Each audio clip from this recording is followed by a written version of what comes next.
the show on Facebook, on YouTube, on Instagram, Voice of Liberia, all of its relays, Spoon FM, Super FM, Fabric FM, all on social media. Let's have a great conversation. Welcome to the show, Samuel Tweah Jr., and it's good to have you, former Liberia Finance Minister. Welcome, sir. Thank you, Stanton. Thank you for having me. I don't know how many times I've been here, probably 4 or 5. I'm quite familiar with this environment. I'm happy to be here to engage with the wonderful people of this country. People are asking, why is this necessary? I mean, all my life, this is the only thing that I've done. So it's very surprising for somebody to ask, why would Samuel Tweah be talking to the Liberian people from the University of Liberia? The only thing I've done is to talk about politics and the conditions in the country, whether as a student, as a national leader. So this is what I know how to do, to fight for a cause. And, so I look forward to, last night I was actually motivated by your callers last night, because after the show, you took time to have people call in, and some of the people were saying, we really want Mr. Tweah to explain that many things that we are confused about. Some of them, he says they are lies, to clarify something. So there are several buckets tonight. One big bucket is about, debunking lies, propaganda that had some impact on the CDC election and that characterize or mischaracterize the kind of governance that we had. And we have an opportunity to go back over that. It's a wonderful thing to be able to clarify. I will say one thing: nothing I say here tonight will be the first time I'm saying it. I think it will be the 50th time I'm saying everything I say here tonight will be either the 25th or the 50th time repetitively.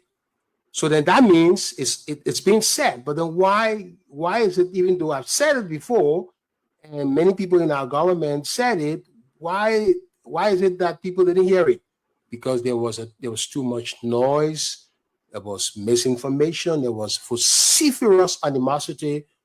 When the government came to power, 3 months, people were angry that they had lost power, and they wanted badly to get George Weah out of power. So in 3 months, we faced vociferous opposition. I'm an honest guy. George Weah is a fair and honest human being. I've always believed that a ruling party should be given 2 years. No party should ever be subjected to opposition in 6 months or 1 year. Because in 2 years, as an economy, you generate data points. It's a time series. 1 year is not a time series, it's a point. But you have 1 point in 1 year, you have another point 2 years. The opposition community, the country can judge that party. They can draw a line from point A to point B. But if you only have point B, you can't go to point A. So I believe the Unity Party deserved 2 years before it's subjected to criticism. Unfortunately, the CDC did not have 3 months. And we started hearing about 25 million. Sometimes I hope we have an opportunity to show to the audience things that I've sent you. Things about mop-up that happened on the Unity Party, things about donor money. I sent you a letter from the African Development Bank that shows Minister Weah Kamara authorizing the withdrawal of $2.2 million from the SAPEC account. And when I became minister in January, maybe February or so, the World Bank and the African Development Bank wrote me that, listen, Mr. Minister, we know this is not happening only you, but your predecessors took money from donors' account. If you don't put the money back, we will not give Liberia any more money. And I negotiated with them, and I was able to pay those monies. And then when it came time where we faced the same crunch that the UP government faced in 2017, at the time all the donors were in the country, and they did not issue any statement against President or Vice President Weah. When we thought it was normal practice, it was actually normal practice. Monies are fungible. When you're money manager, you can move money here and there. We did the same thing, and then we saw the donors issue a press. And the person who says that all the time on your show is Fubi. Every day he said there was corruption. Fubi, I can tell you today, and I tell the Liberian people, There was zero corruption. There's no. So that's the first clarification. Let's get into the conversation. Yeah. Mr. Minister, I'm trying to get. So in other words, those are the. I'm already trying to make my first clarification. Zero corruption involved in that thing. We will. And other things. But I don't want to show. Hold on, sir. Just 1 minute. I don't want to show the beer, but just clarification. We'll find the time to correct all of that over time in the conversation. The conversation has to pivot to where is Liberia going under the Unity Party. We have a structure, Minister Tweah. We have a system. We will ask you the question. You came into the studio to speak to the nation, home and abroad. We appreciate you. The last time you appeared in our studio, I'm going to put it up. It was 2020, December 31st, almost the same time. You always find yourself to appear at the end of the year, something like that, right? And Look, right there. It's the same time. So we always track, go back in history, right? But welcome you to the show. Allow us to guide the conversation for the sake of our audience. Thank you. I'd like to say to you, we'll be joined by Dr. Emmanuel George. We have Winfred Russell here, and we'll conduct the show to the best of our ability. So help us, oh God. Sure. Feel comfortable, relax. You are speaking not to us, but to the Liberians, folks home and abroad. What happened to your voice? The show is started, your voice gone? Yes, but we're managing. The people can hear us. But off the back, let's just take some of the issue off. And we'll come to the bread and butter.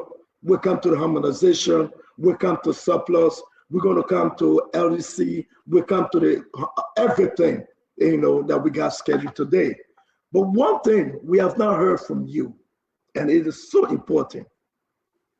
The United States government, U.S. Department of State, designates 3 Liberian officials for their involvement in significant corruption. 3, you, at the time, Minister Samuel Tweah, the name was mentioned in this destination.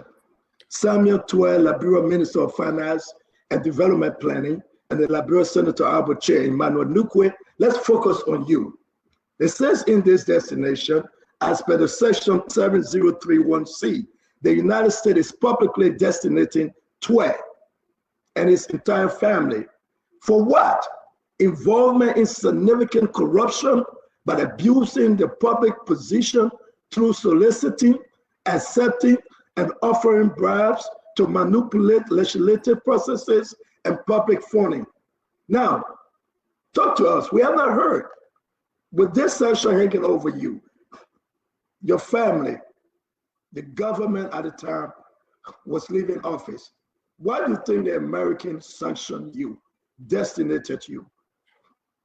Well, so, Stanton and colleagues, we are coming from a very toxic political environment in the last 6 years. There was a lot of misinformation. There were lots of people who were even trying to get me on Manisi sanctions designation. There were a lot. I heard a lot of things.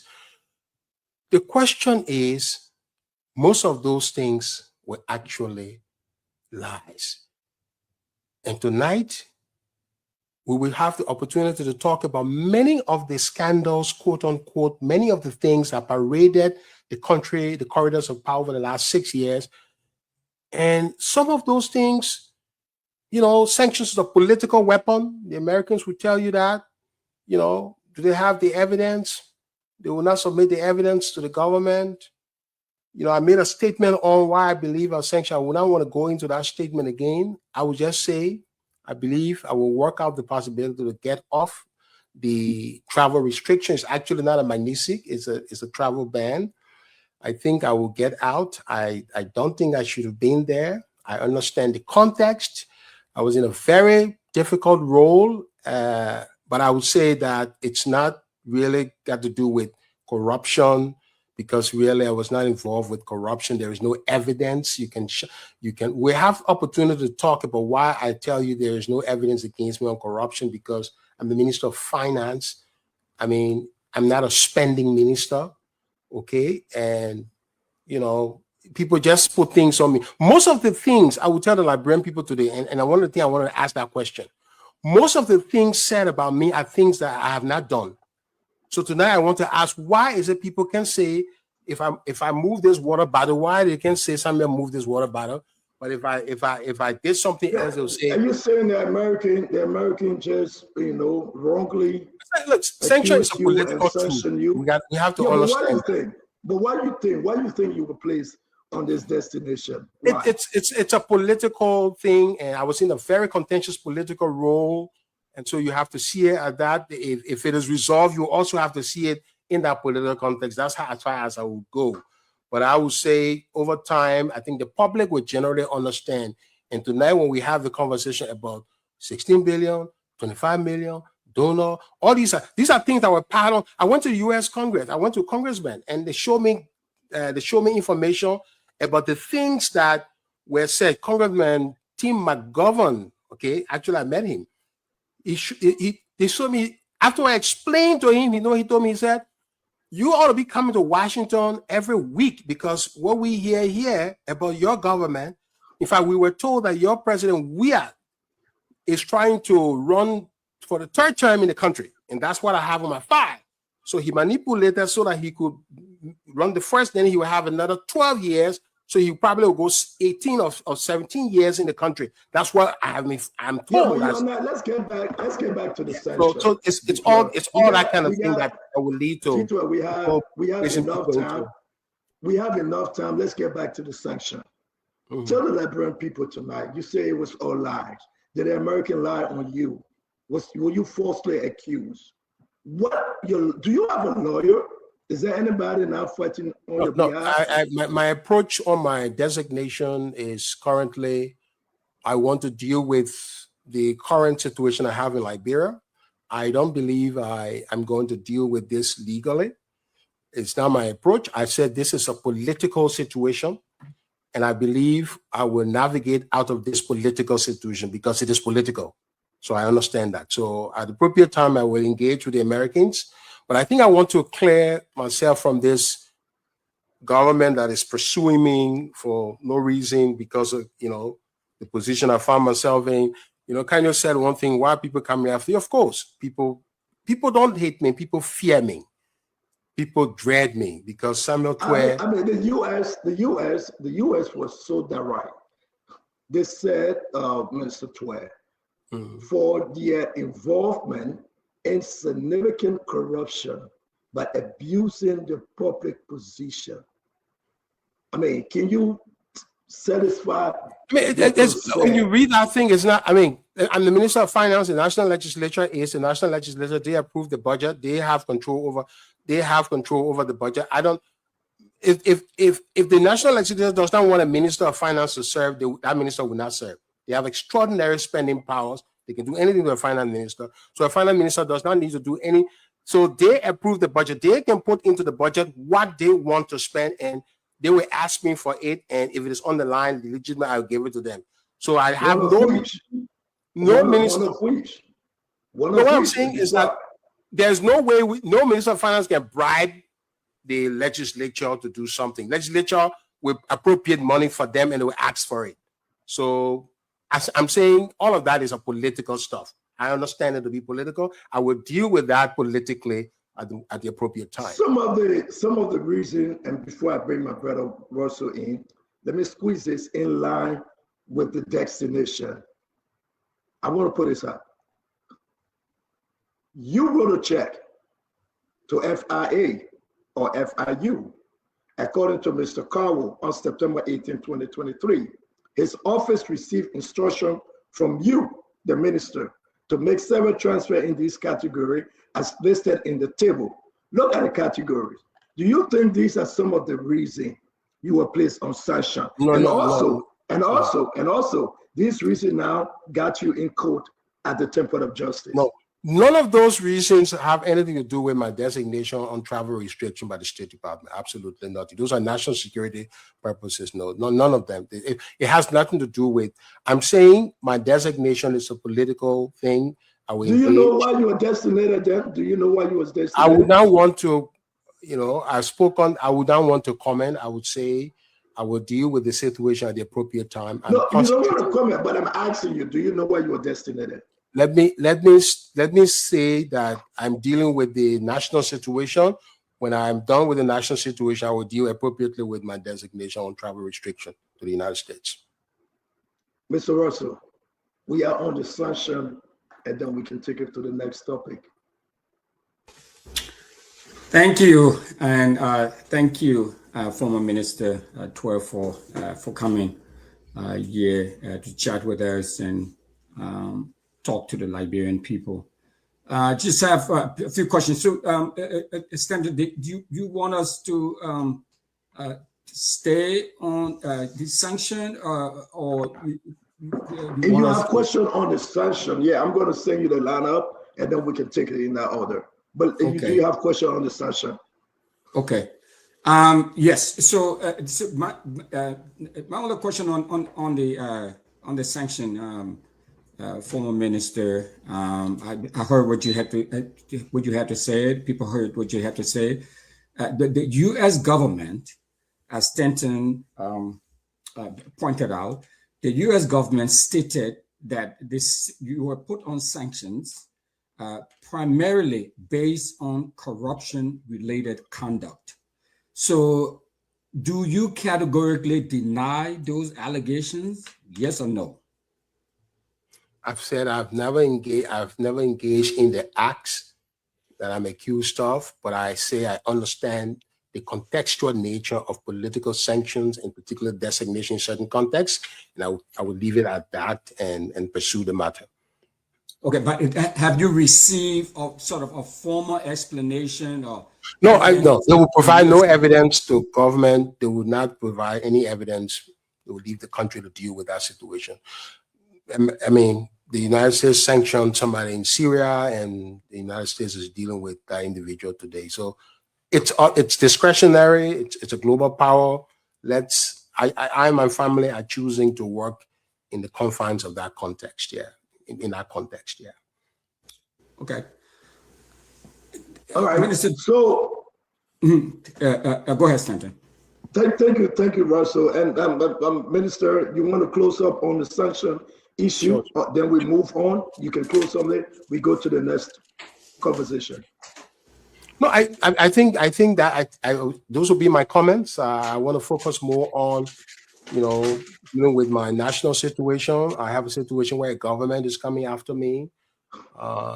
Case is in court. I won't say much about it. The Supreme Court has ruled.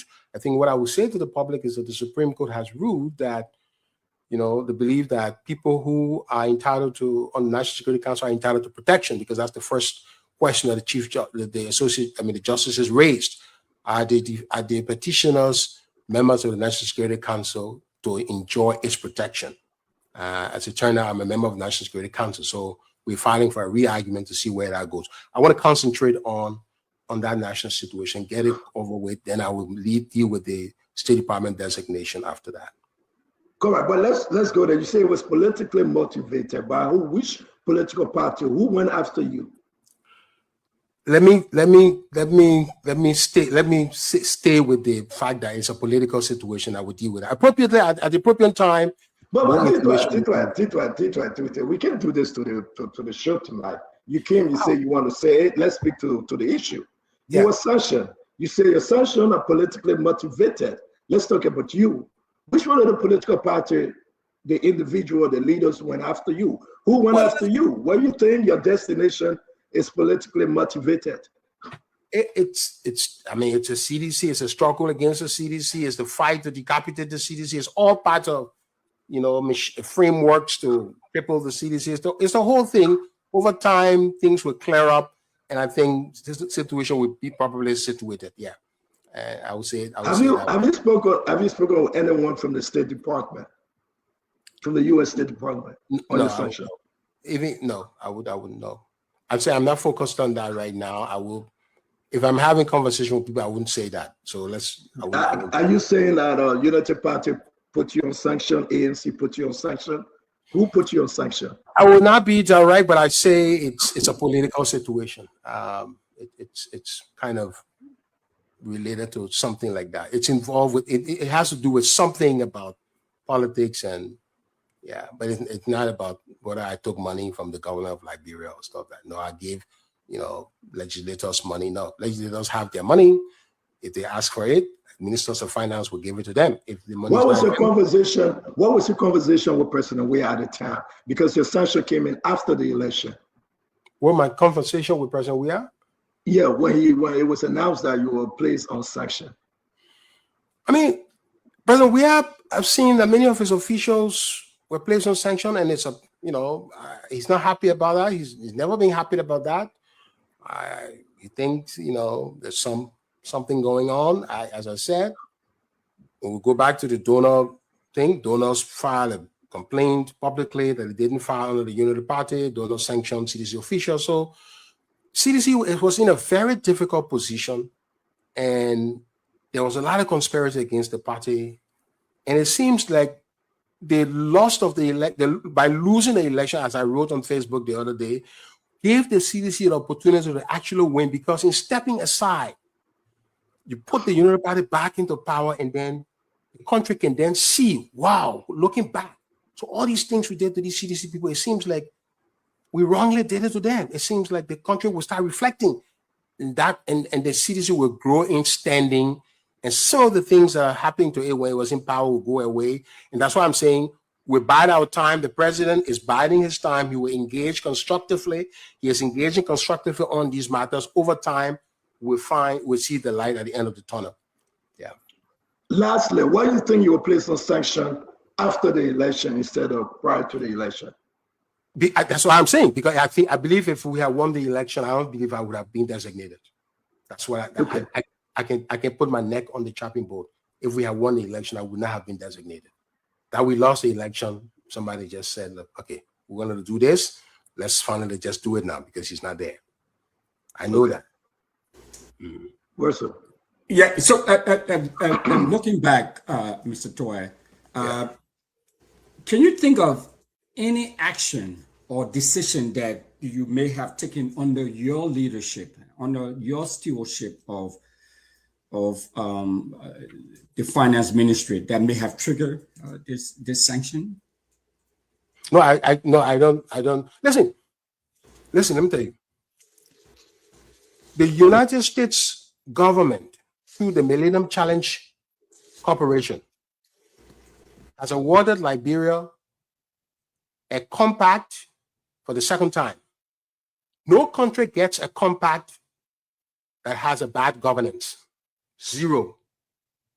If your governance is bad, you don't get it, because you're not passing eligibility. So there is no way the American president would like your country and he will call MCC and say, listen, give those people contact, because you will have to pass eligibility. And to pass eligibility, it cannot be influenced.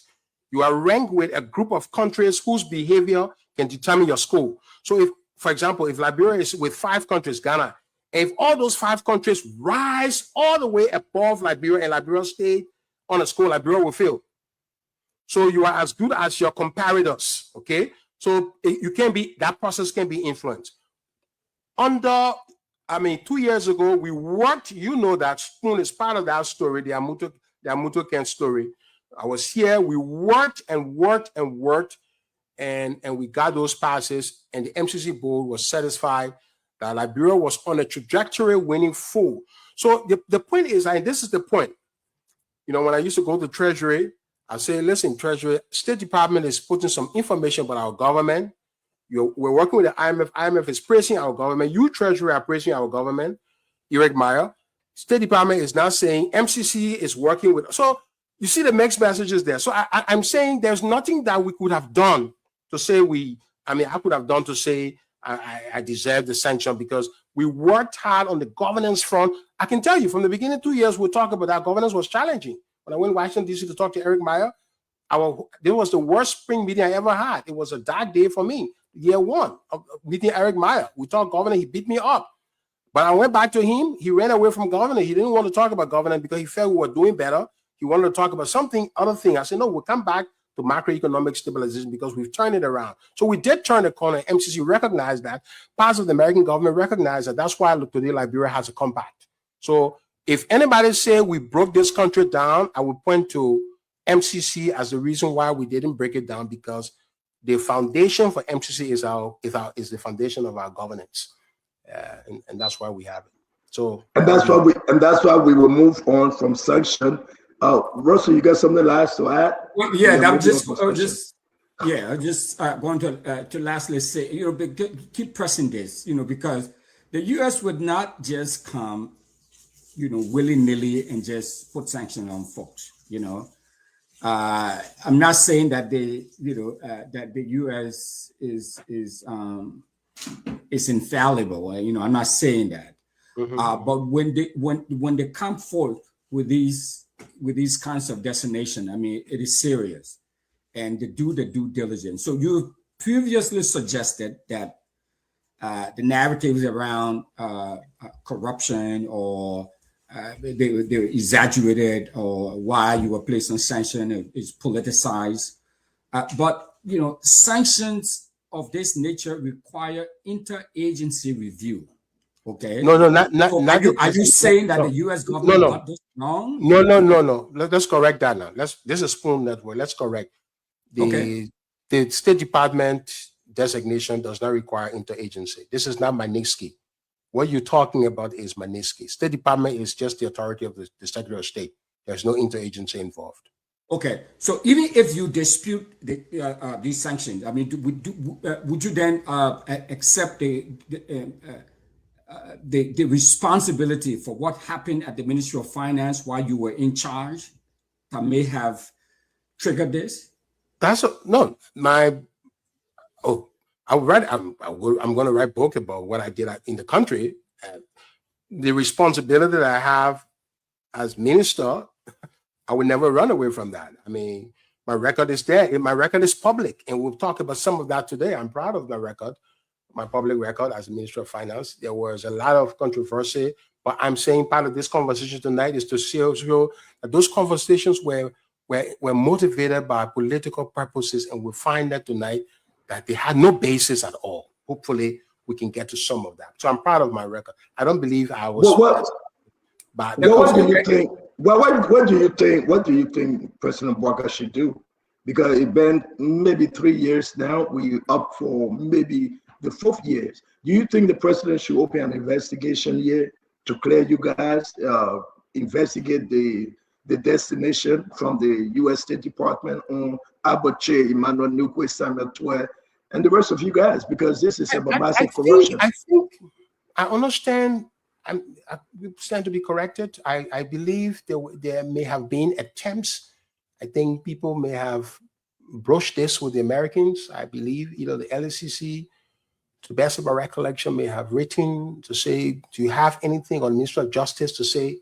Do you have anything? I don't know whether that went further, than was expected, but but there have been conversations in that direction. If the president, I think that because there have been conversations, I think the president is surprised that maybe they've advised him that maybe the Americans will not do this or they will not give information. So I don't know what we do. So yeah, that's where it is. I don't think the Americans will not divulge information. They will not come to Liberia and say, here is this, to say, it will leave it with you to do what you want to do. I think that's the sense I gather from what has happened. But there have been some movements in that direction. Thank you very much. Thank you very much. We got to move on. We got a lot to cover. Again, we're going to welcome Emmanuel G.K. George. Dr. George, welcome to the show. Samuel Tweah, thank you very much. Ladies and gentlemen, continue to share the show. We have the former Finance Minister Samuel D. Tweah Jr. here in studio. Let's move on. Let's talk about the country. Let's come back home, Samuel D. Tweah. Let's talk about the reason why you've been writing a lot, and I want us to get to it. Bread and butter issue. We've been following your posts on social media. Bread and butter issue comprises of so many issues in our country. You give us your talking point. You are saying, and I want to give you the chance to explain. This government, 2 years, are they doing better on the bread and butter issue than 2 years into your government under George Weah, the former president?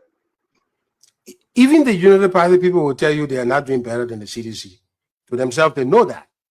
The 2 years that have lapsed, I have been wasted years. I mean, CDC, now, if CDC had the 2 years that United Party had, I don't believe we would have lost the election.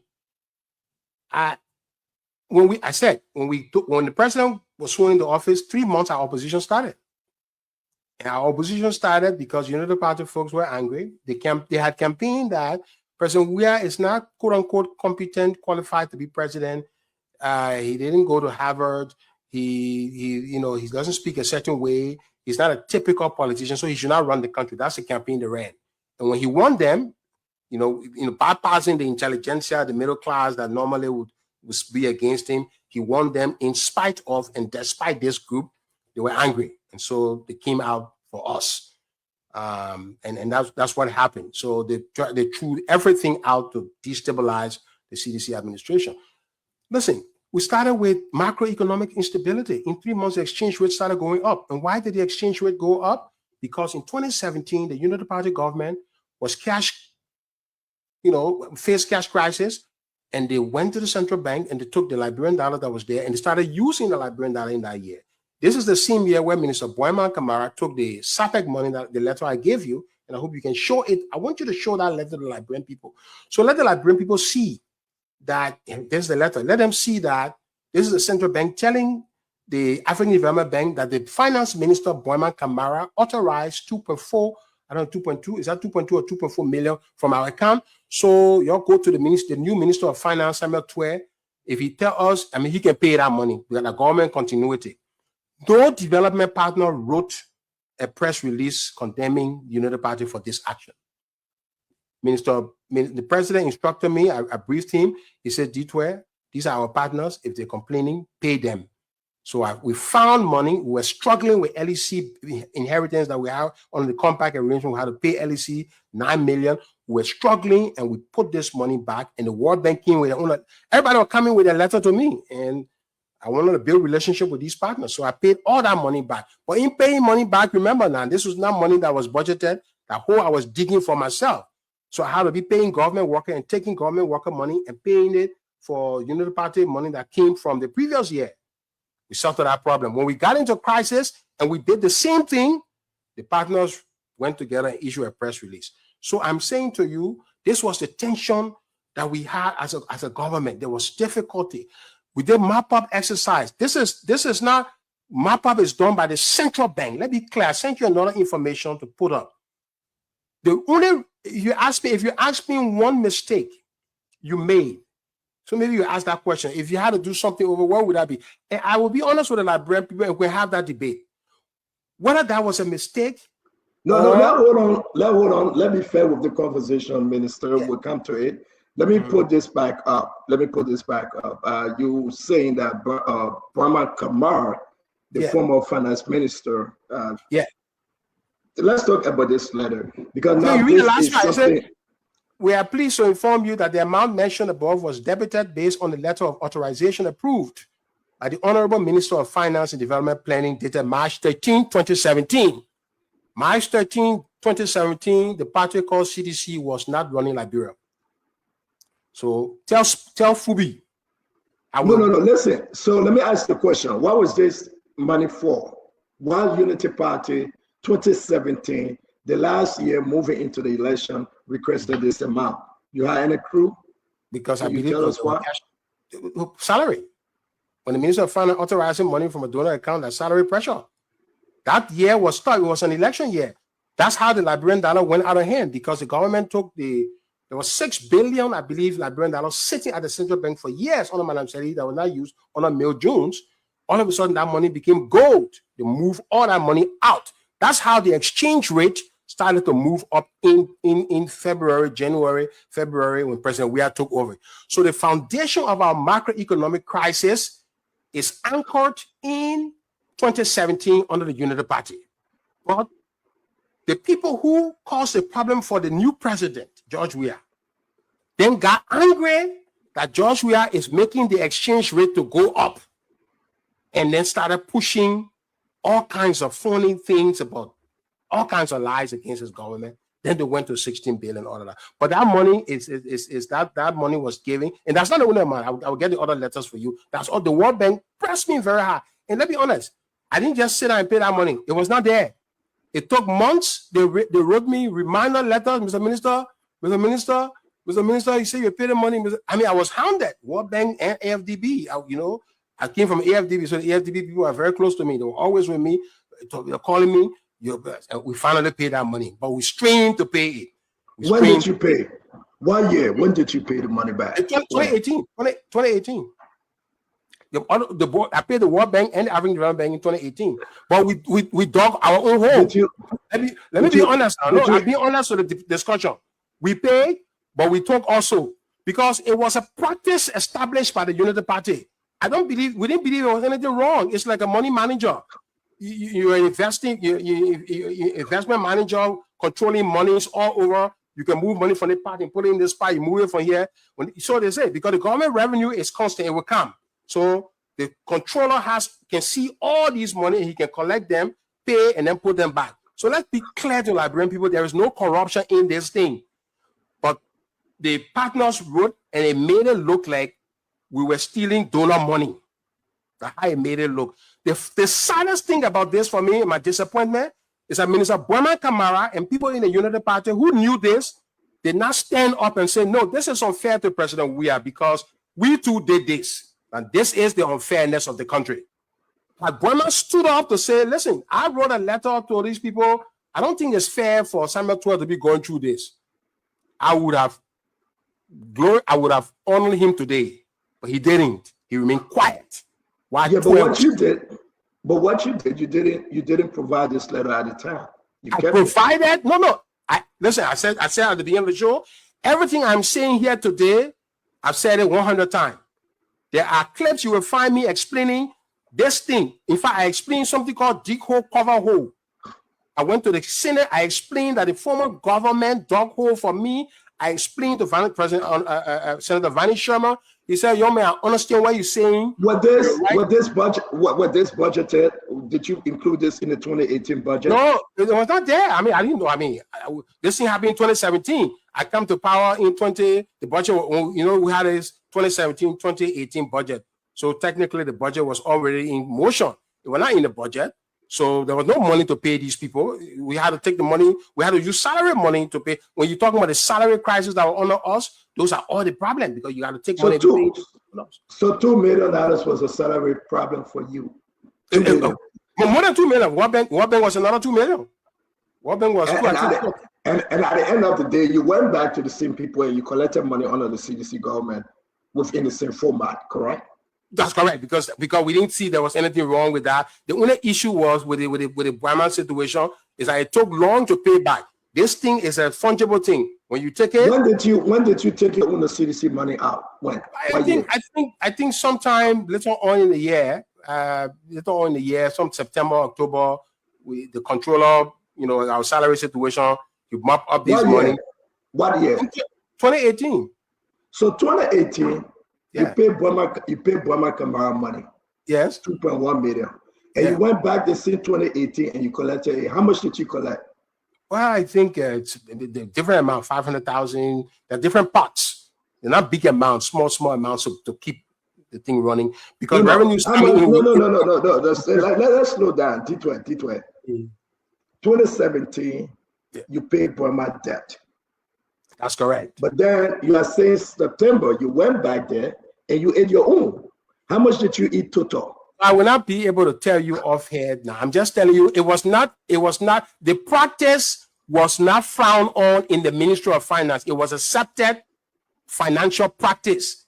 But you sent me Weah Kamara letter that they will because the partners have now the reason I sent you the letter is because the development partners came up and spoke against our government and made people like Fubi believe that we were stealing money. Now that you've seen Weah's letter, Fubi will now understand, this thing is not about stealing money. It was the government operation. That's why I understand. I understand, but the people got to understand us better, T12. Yeah. You went back in the cookies jar, you ate your own. And you wrote a letter requesting, T12, wait now. Understand it now? It's not eating. It's a practice. It's not eating. I'm just saying. I'm just saying eating, T12. I want to bring. When you say eating, the Liberian people outside there here eating to be something like stealing. But you said Buema Camara ate it on 2017. No. Listen, let's be honest with you. In 2017, and before the partners wrote this letter, nobody in the Ministry of Finance believed this was wrong. It was practice. It was common money. Was fungible. It was a financial practice ingrained in the ministry, in the culture of the Ministry of Finance for years. Not just 2017. This is 2016. This is 2014. It's been going on. But remember, the partners and the government, the president was a darling of the partners. So remember that context. President Shelley was a darling. They're never going to write her a letter in the public like that. So Weah is a different story. So let's get that context. It's the context I want the Liberian people to understand. And when the government changed, we understand. Now, but you got to tell the Liberian people how much did you receive from this same bucket? I mean, I don't have all that detail, but I believe we took different amounts to pay salary. It could run to 1.5 million, it could be 2 million, it could be 3 million, something like that. How many times did you receive money on a personal it's not something that you do, you receive. You just do it, you swap it to pay salary, and the money you put it back. So some of the money we receive, we put it back. We always put it back. We were faster than Buema, because this is 2017, and 1 year later the money is not being paid. So when Janga Koro takes the money, he puts it back. But it does happen that when the partners noticed the idea that we've been taking it, people saw the opportunity to say, we could turn anything into a crisis against this government. That's how that whole signature thing came in.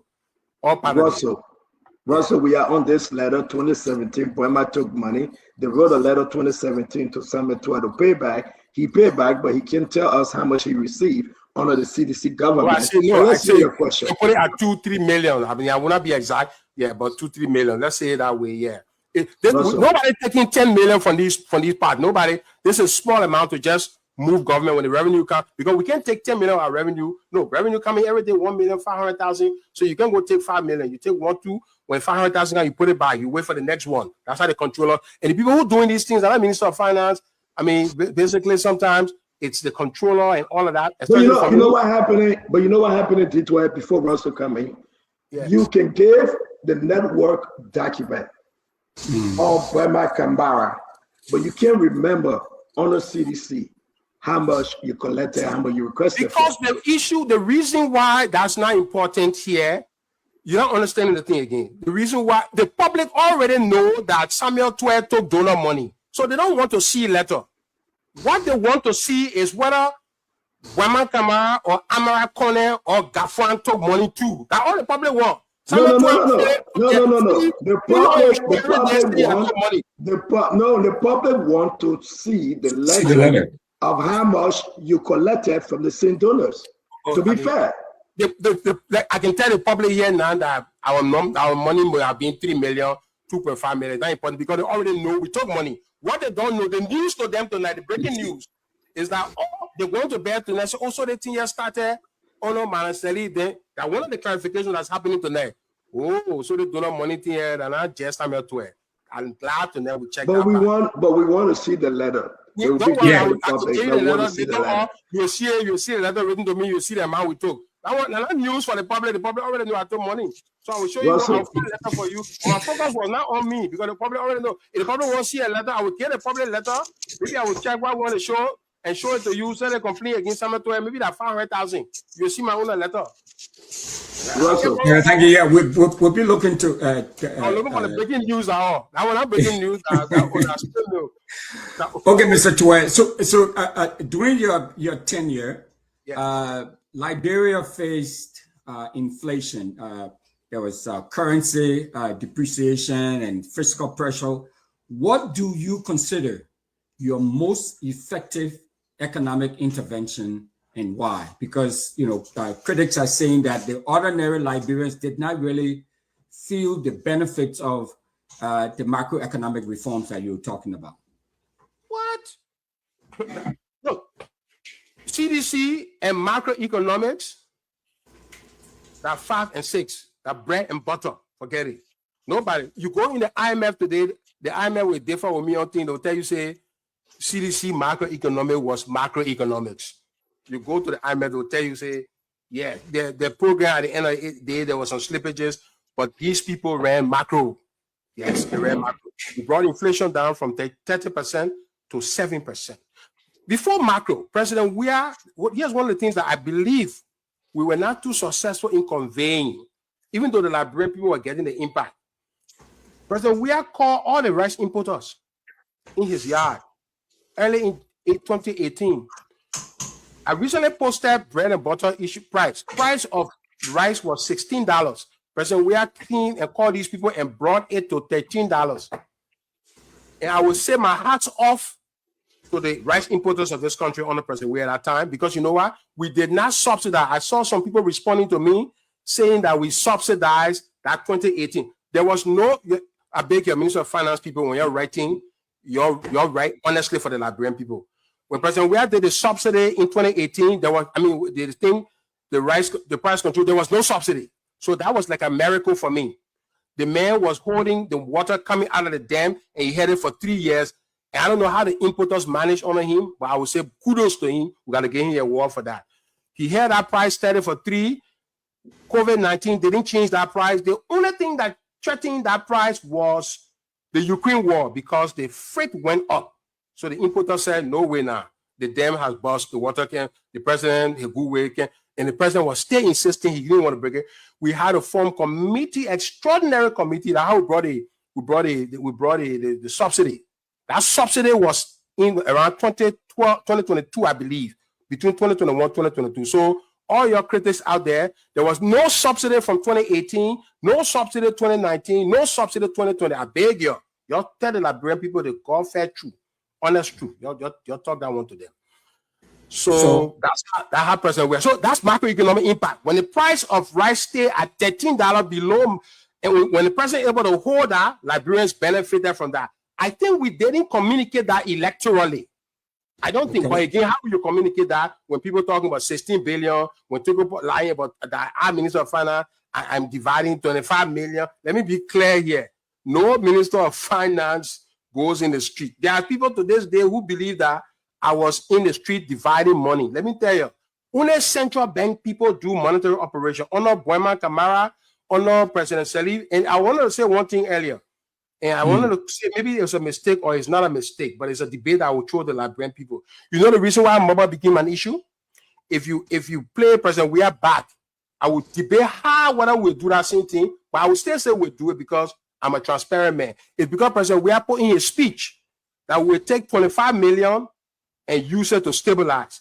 There is no speech in President Salif, nowhere President Salif ever stood up to say she would take 25 million from the central bank, even though the central bank was drawing down reserve regularly to mop up.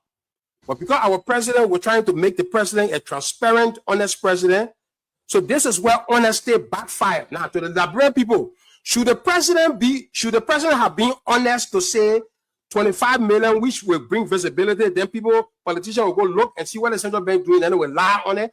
Or had the president not made that statement, the country would not have known that a mop-up operation was going on. No, I'm asking the country, I'm asking the public. Was that a mistake for the president to have been honest and fair to the Liberian people? Or should he have hidden it such that there will be no mop-up noise today? If I come back, I would say the president should speak it because we are honest and fair in CDC. We don't mind the politics. We can lose elections for it, but we are clean with the Liberian people. I think George Weah will always want to be clean. Yeah. But there a mop-up exercise. There has always been a mop-up by central bank staffers. I just showed you the letter. Can you put that one up also in 2014 so you can see the mop-up that the CBL does?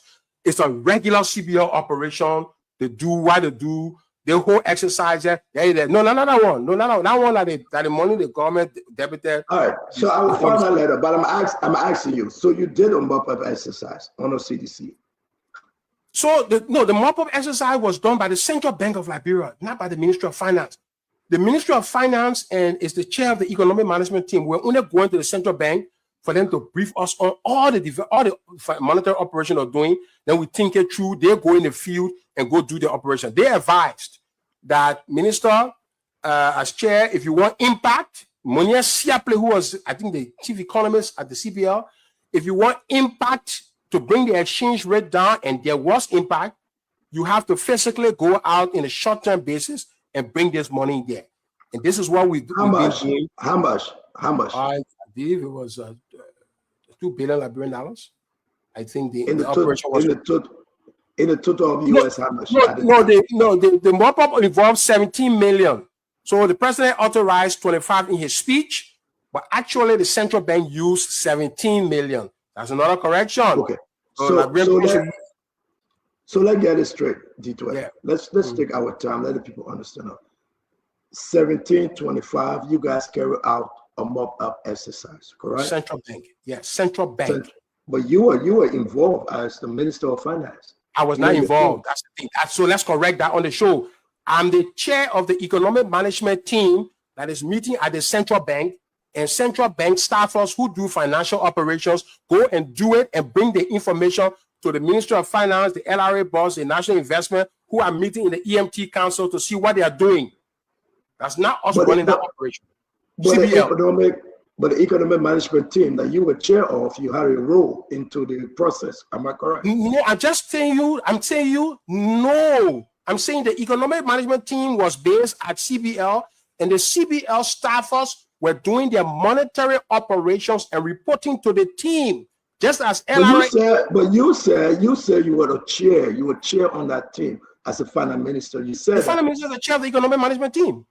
So as a chair on the team, you had direct involvement with the operation. No, the Minister of Finance cannot do monetary operations. He's a fiscal minister. Yeah. George, maybe maybe I'm confused. Okay, that's part of the confusion the country in. But because nobody wants to hear this thing. Minister, you are chair on the team that supervises the operation. No, you're not getting that. That team is not supervising the operation. That team is over gasoline. That team is over country rice. That team is over fuel oil. That team is over chicken. Anything that got to do with the economy in the country, that team is headed by the president, and the technical arm of that team is headed by the finance minister. So the thing that the president told Vice President Jeremiah Kun to go stabilize the price, that the work of that team is to stabilize anything happening in the country. Now they will go to Commerce Ministry when it got to do with price. They will go to Central Bank when it got to do with monetary policy. They will come to Ministry of Finance when it got to do with payroll. Anything that is troubling, the team has a focus nationally. So as a finance minister, yes, you carry out a mop-up exercise around 17 or 25 million. The CBL carry out a mop-up exercise. Yeah. Wait. No, but wait. I'm coming there. Yeah. So the CBL is carrying out the exercise. Yes, you as the finance minister, you say you had no involvement. Am I correct?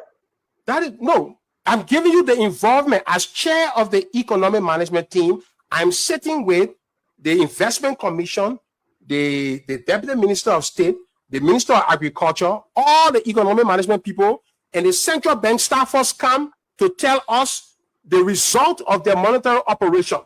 So they come to us and say, we want to do it mop up. This is what we know how to do. We will go to do it, and we believe when we do it, we'll report back, but we'll see the results. How is that possible? That means but then why are you shifting? Because you are shifting. Emmanuel, let me bring you in.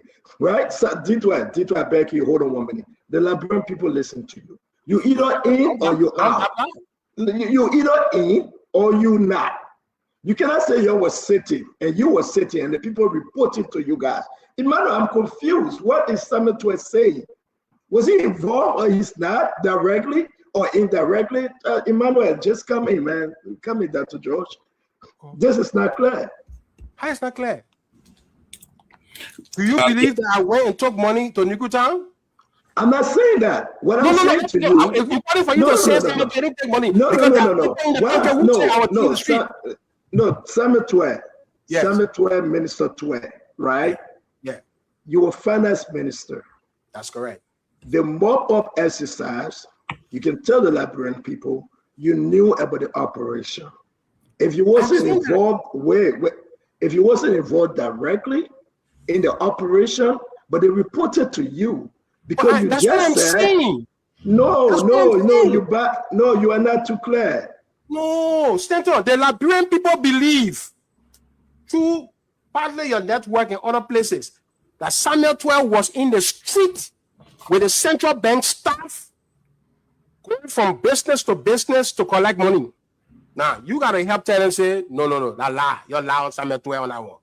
Samuel Tweah was sitting down in a room when the people who go in the street to do their monetary operation, I don't know who are they, but they don't come into the meeting that the central bank governor and the economists who probably not go in the street coming and reporting the result to us. And we get the result. We know how much money came back to the bank. We don't see it.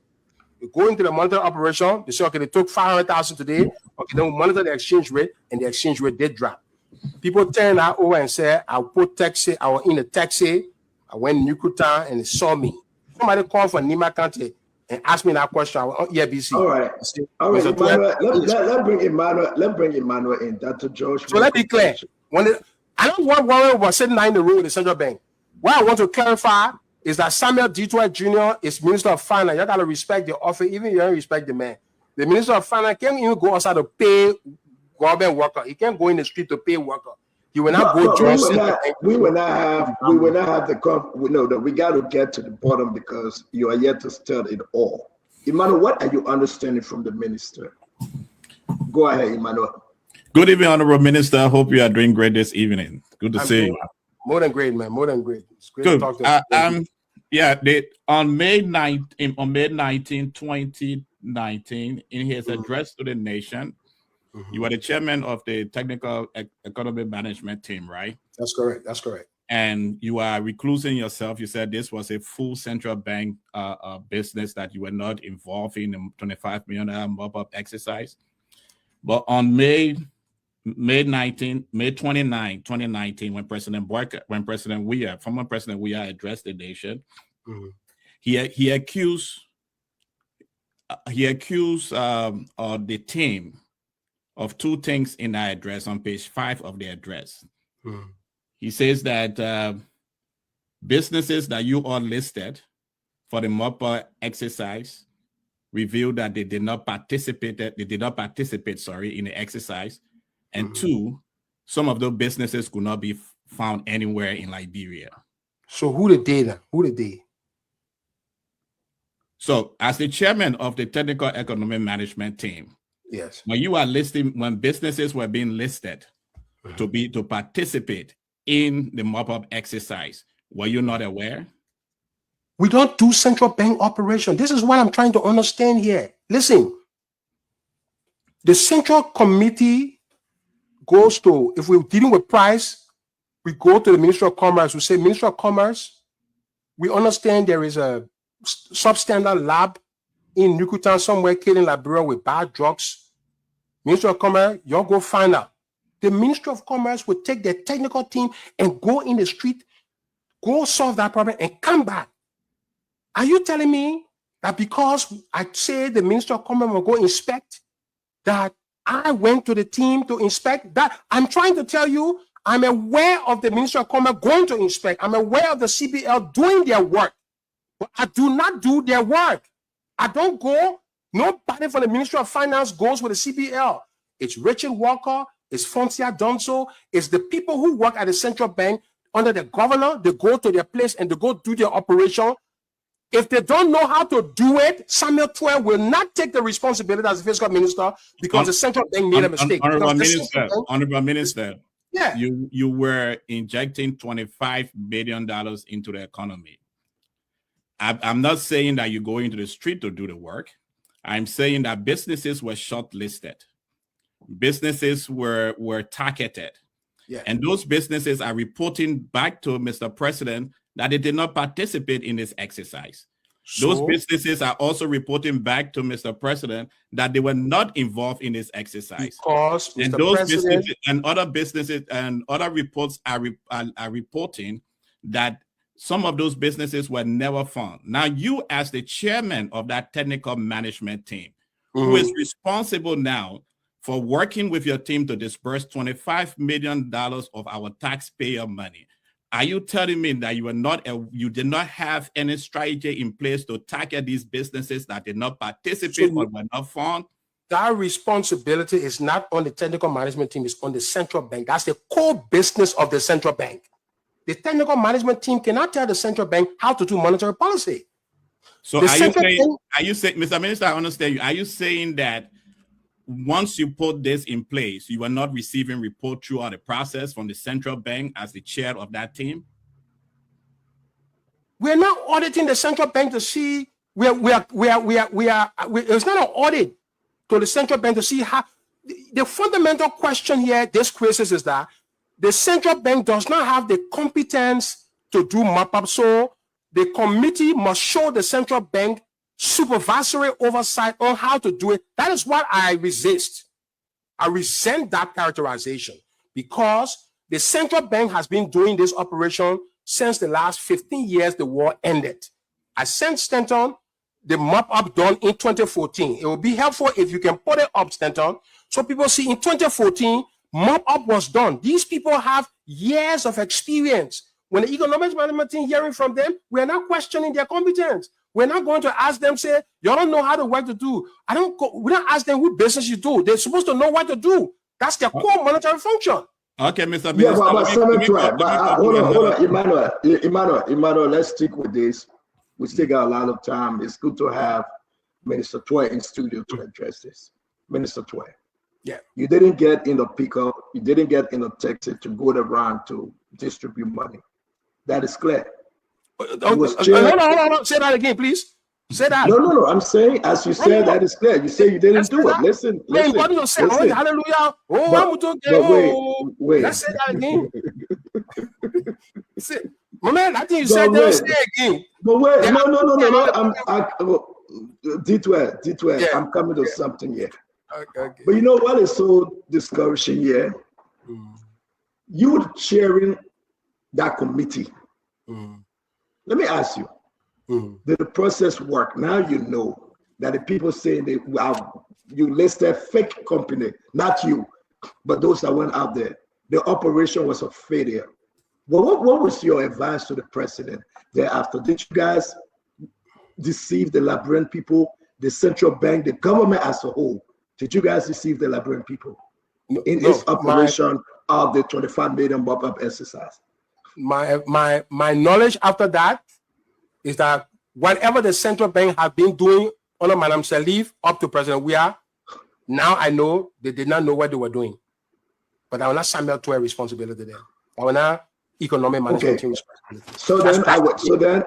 No. You just said, and thank God these guys are here. They didn't know what they were doing. But what was your advice? No. So that's what that means now. That means the mop-up that you now talk about in 2014, the one that the document I gave you, that direct mop-up document I gave you.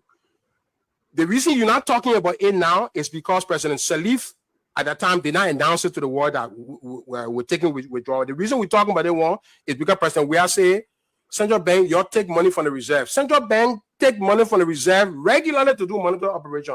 President don't have to go say it. We made President Weah to say it. That's how it became a political football. So the wrong here is not that. The issue here is that the central bank has But I care less about Madam Salif now. You had that information. You didn't go after Madam Salif and her folks. I'm going after you and CDC. I care less about that information. Let's talk about your involvement here and the CDC.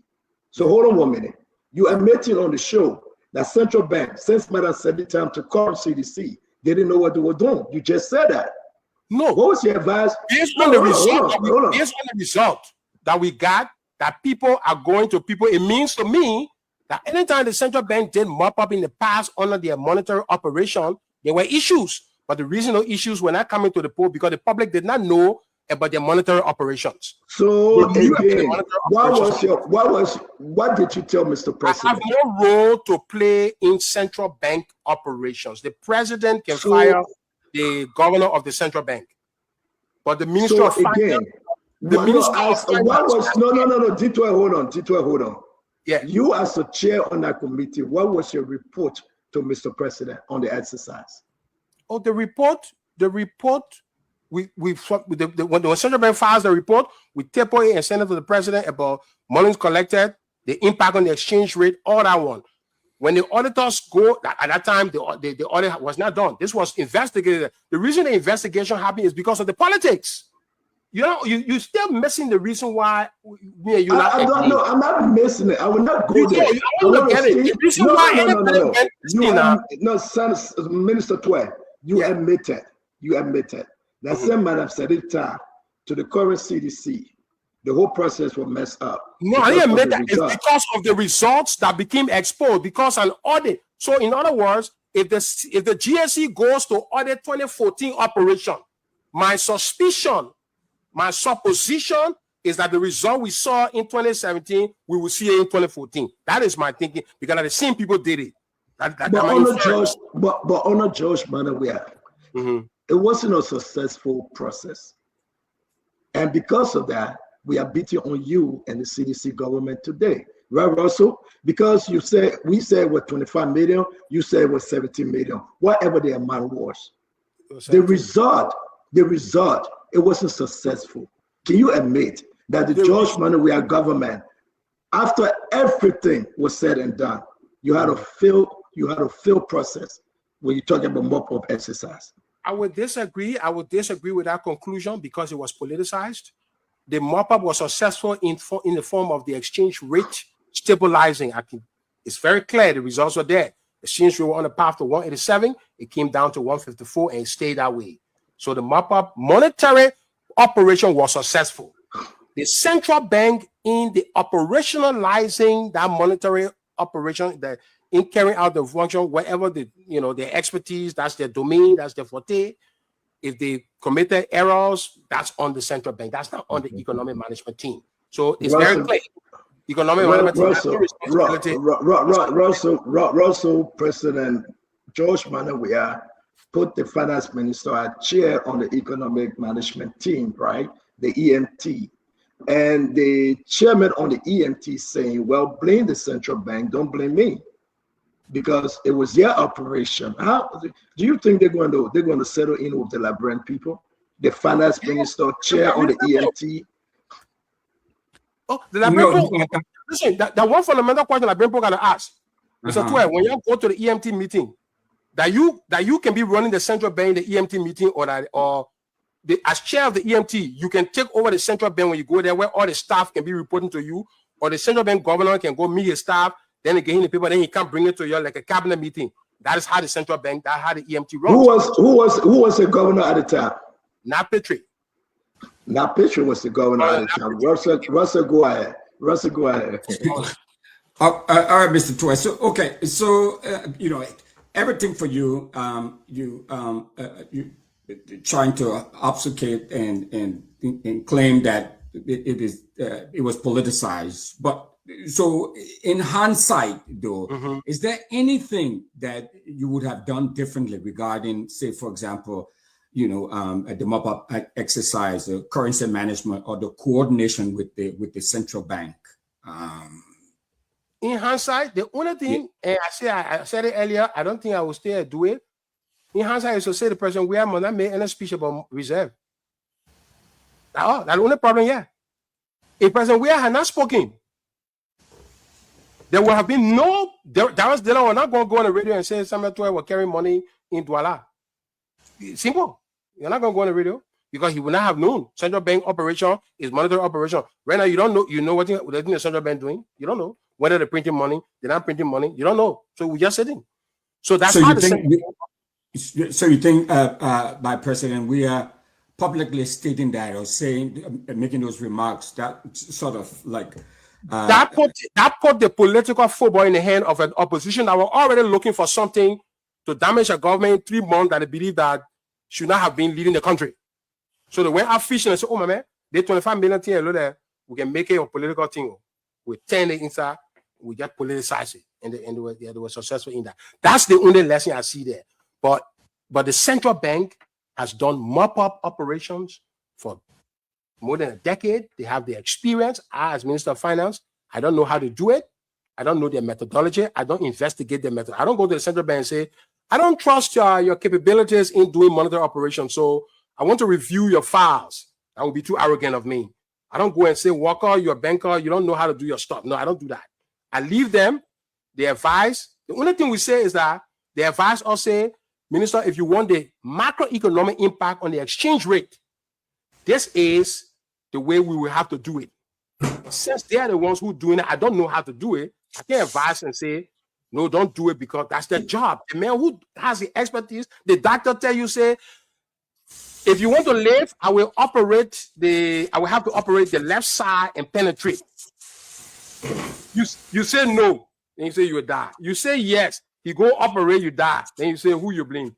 You have to trust him. He has the expertise. That's it. Okay.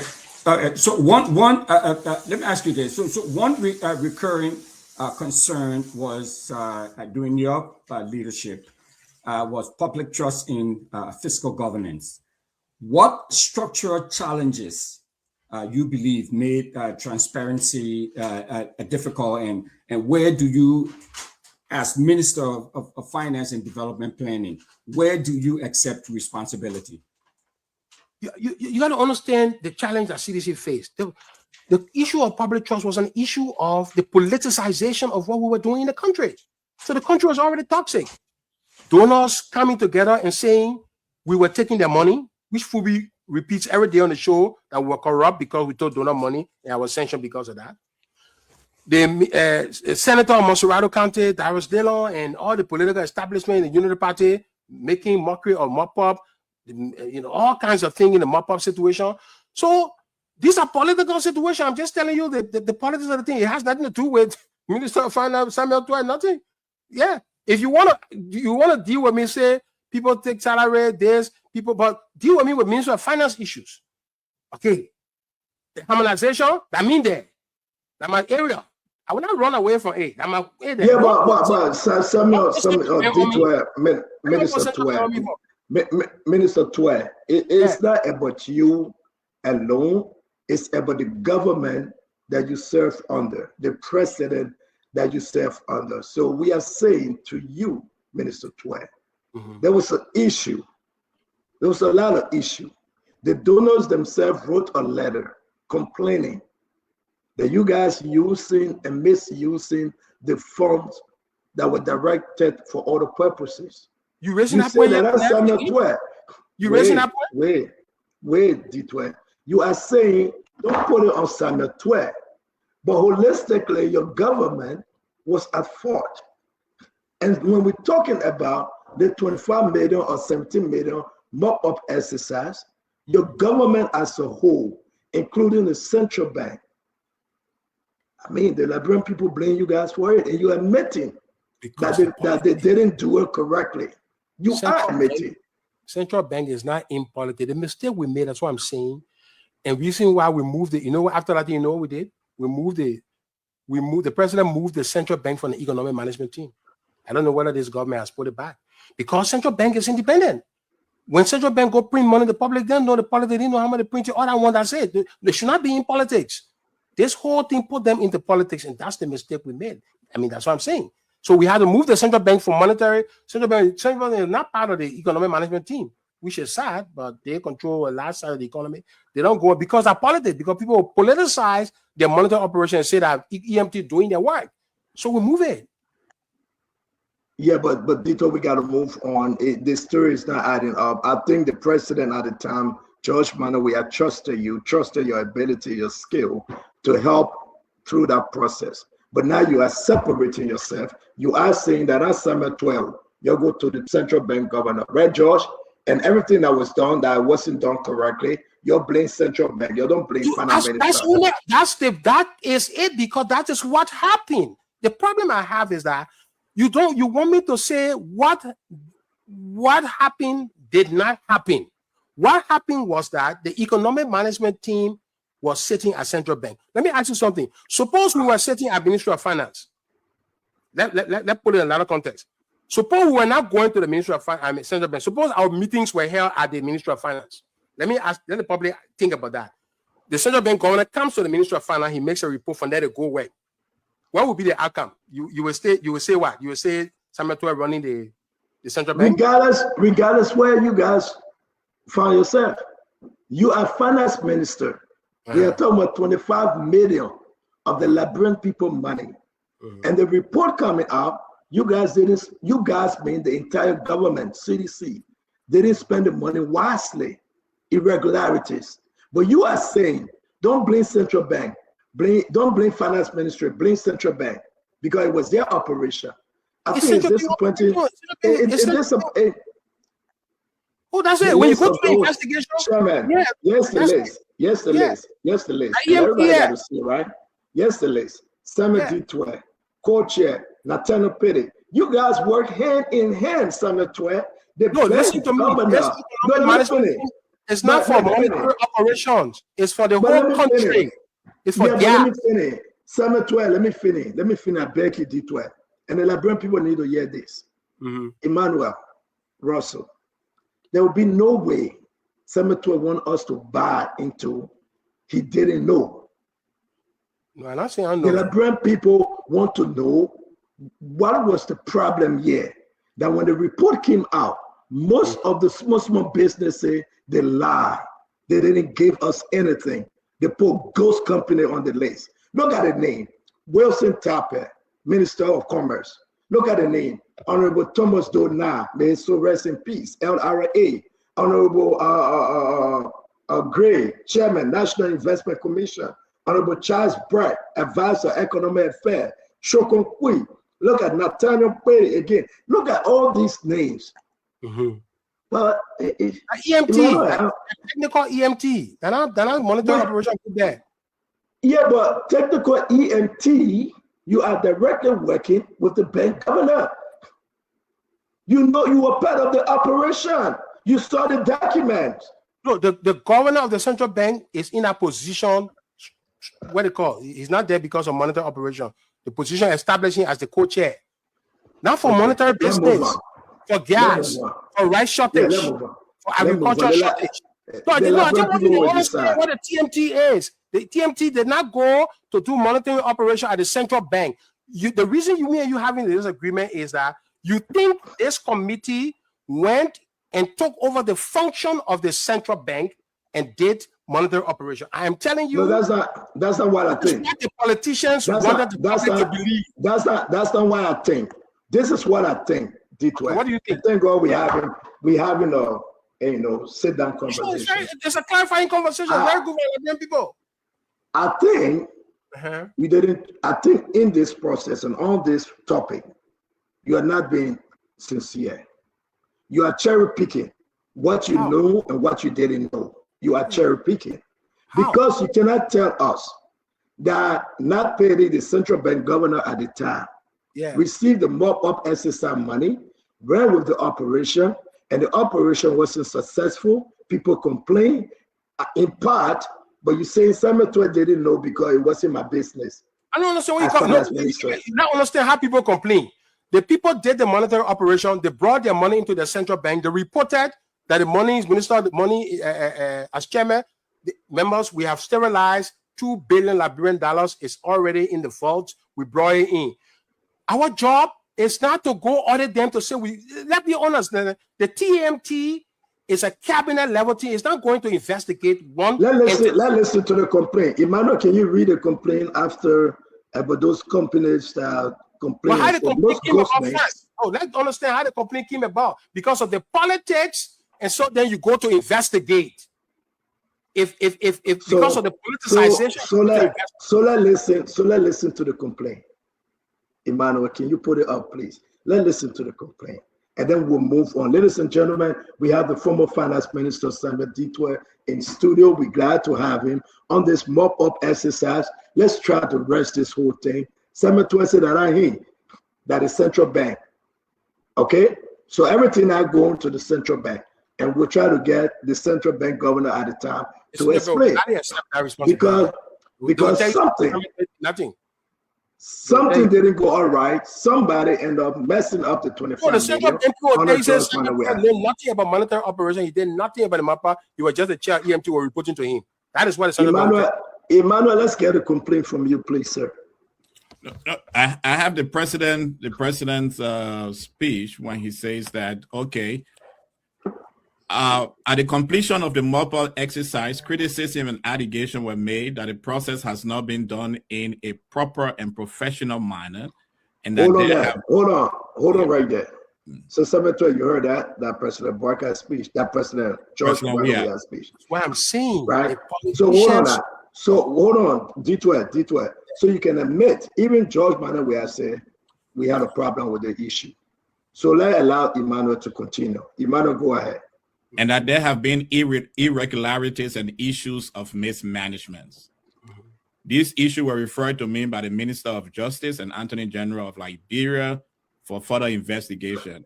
He thereupon referred the matter to the General Auditing Commission. Upon completion of its investigation, the GSC has reported its finding to the Minister of Justice, who has recently announced this finding to the general public.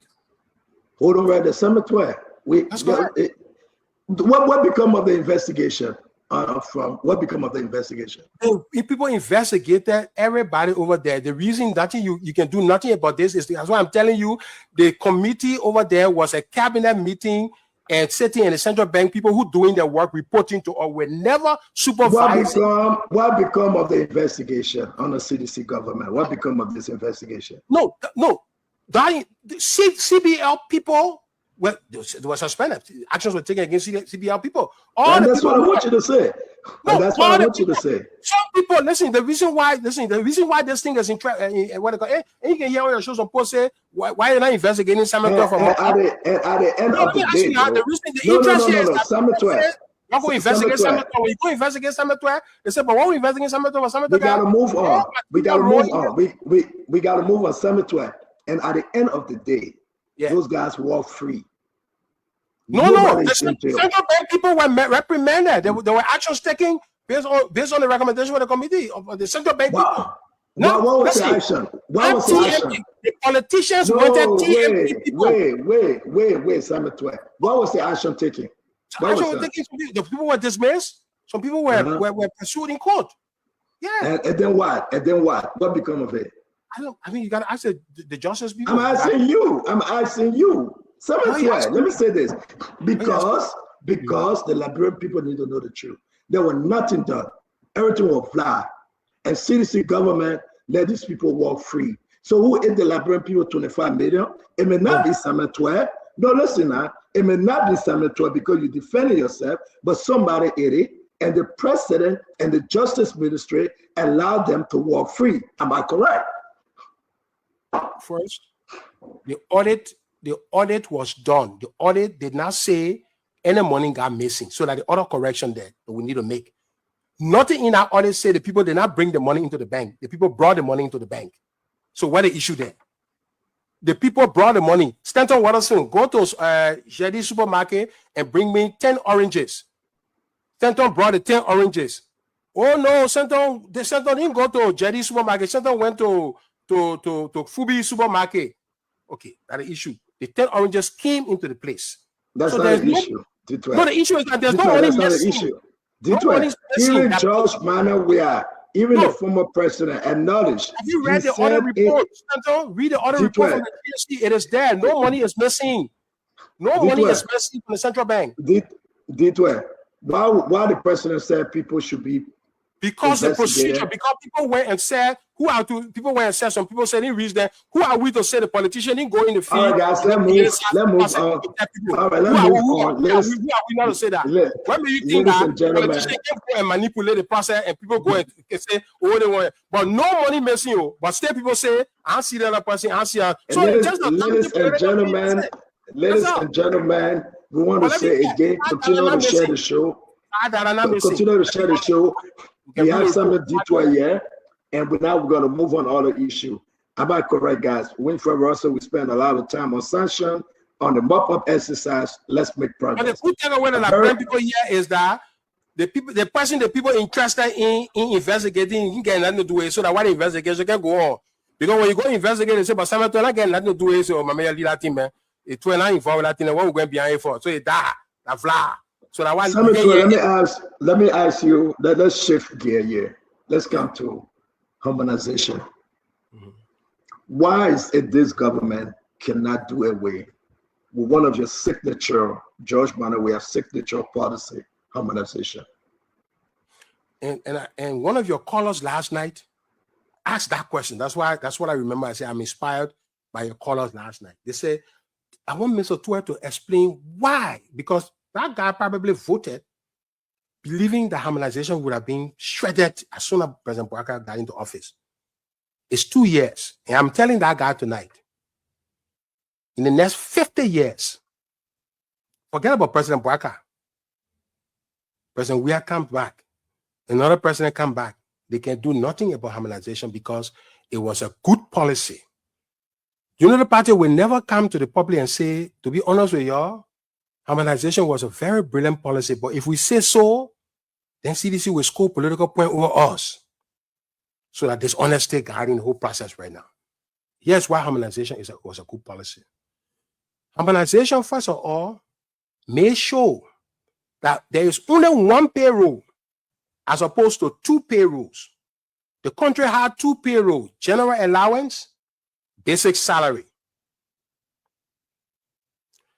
And the way we were doing that, we're not taxing down Social Security from 108. We're taking Social Security. In response to your show last night, I sent it to you. Somebody from the public service said, tell Stanton the reason why harmonization was good. I sent it to you. He said, because harmonization put money in the pocket of Liberians, because under the old system, the Social Security Corporation were not taking money from these Liberians. So when they retire, they will get small money. Right now, harmonization made sure that they are taking the maximum amount under the law, I think 4%.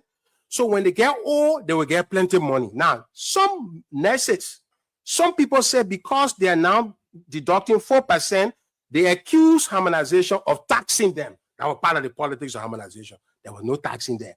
We didn't affect no health worker. Harmonization brought 2 salaries together and tax it. That's what we did. Harmonization made the judiciary pay taxes. To cancel harmonization, you have to tell the judiciary, do not pay taxes. The judiciary in this country was not paying taxes. The Chief Justice and the judges and the justices and myself argue the way I understood them. They say, look, our profession is unique. We don't do business when we're on the bench. We don't get involved in politics. So we are limited. This is the reason why we got to protect. I said, look, but even in America, I tell you, honor, in America, with all respect, the justices, they're paying taxes. Justices, the judges all over the world will have to pay their taxes. So what we can do, you can say we can do the formula in such a way that it will be netting out, but you still have to be sure that you pay. That's what we did. When President Bouaka wants to change that, he got to tell the judiciary, you don't pay taxes. When he want to change that, he got to say, let's go back to the 2 systems, general allowance and basic salary. Those 2 are not possible. So there is no way anybody can change harmonization. So those of you who are expecting, let me tell you, the reason why you say they must change harmonization is because harmonization is not about salary cut. Harmonization is about making sure that one driver does not make 200 in one ministry, then another driver is making 1,000. It's not fair. Harmonization made sure all drivers who are 10-year experience supposed to make the same salary. Under the old system, one secretary in one office was making 200, another secretary close to the minister was making 2,000. Our waste of the Liberian poor money and our inequity. Harmonization ended that. It put everybody on a pay scale. Now, it did not carry everybody up because we don't have that amount of money to carry everybody up. It also did not bring everybody down the way we think. Some people who are making 3,000, we brought them down to like 1,005, like that. Some people who are making 200, we carry them up to 500, but we can't carry you up to 2,000 because we don't have the money. This government right now with 1.2 billion, something, that the opportunity there now to see how you graduate progressively to carry the salary of the Liberian people up, because that's what harmonization plan. So when we stabilize the salary, the people who are way down, the nurses there. In fact, we put, I think 5 or 10 million in the budget. I think it's 5 million before President Weah left office. He signed something with the nurses and say, I will give you a certain class and I will put this money. The government took it from there. This government took that money away from the nurses. Okay, but so let's get into the question. We are on harmonization. Russell, Emmanuel, let's get into this thing because it's very important. I'm asking you directly. You work with the IMF, you work with other partners. Do you think this government would do away with harmonization? They got 4 years to go. If the government do away with harmonization, there will be no IMF program. It's not possible. No, so the government will keep it. Harmonization is the law. I'm just saying I said 50 years, I said 4 years. There is no government that can do away with harmonization because of what I've just explained. It's the fundamental policy that happened under President Weah. It was misinterpreted, it was, bamboozled, but it was beneficial to because let me tell you, without harmonization, President Weah government were going to collapse. We could not reach 2023. We were never going to reach 2023. We would have finished in 2020. Russell, harmonization. Now, thank you. How would you describe your working relationship with these multilateral financial institutions like the World Bank, IMF, and other donor partners? How would you describe them? Today, I published the domestic debt and international debt. When you look at that, one of the reasons you see CDC standing at 78 million, and Unity Party has run the country for 12 years, sitting at 774.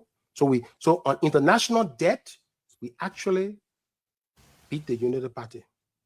There is 6 year, beat 12 year on international debt.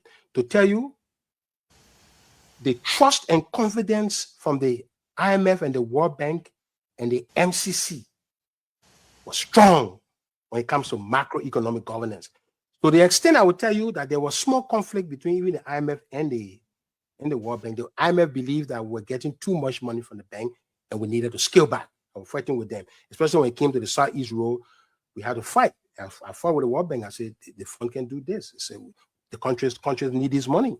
They say, but you got too much disbursement. You signed too many things, money too gushing into Liberia right now. We need to slow down. So to answer your question, I'm giving you the evidence. They say, show me the evidence. You will see it in the 778.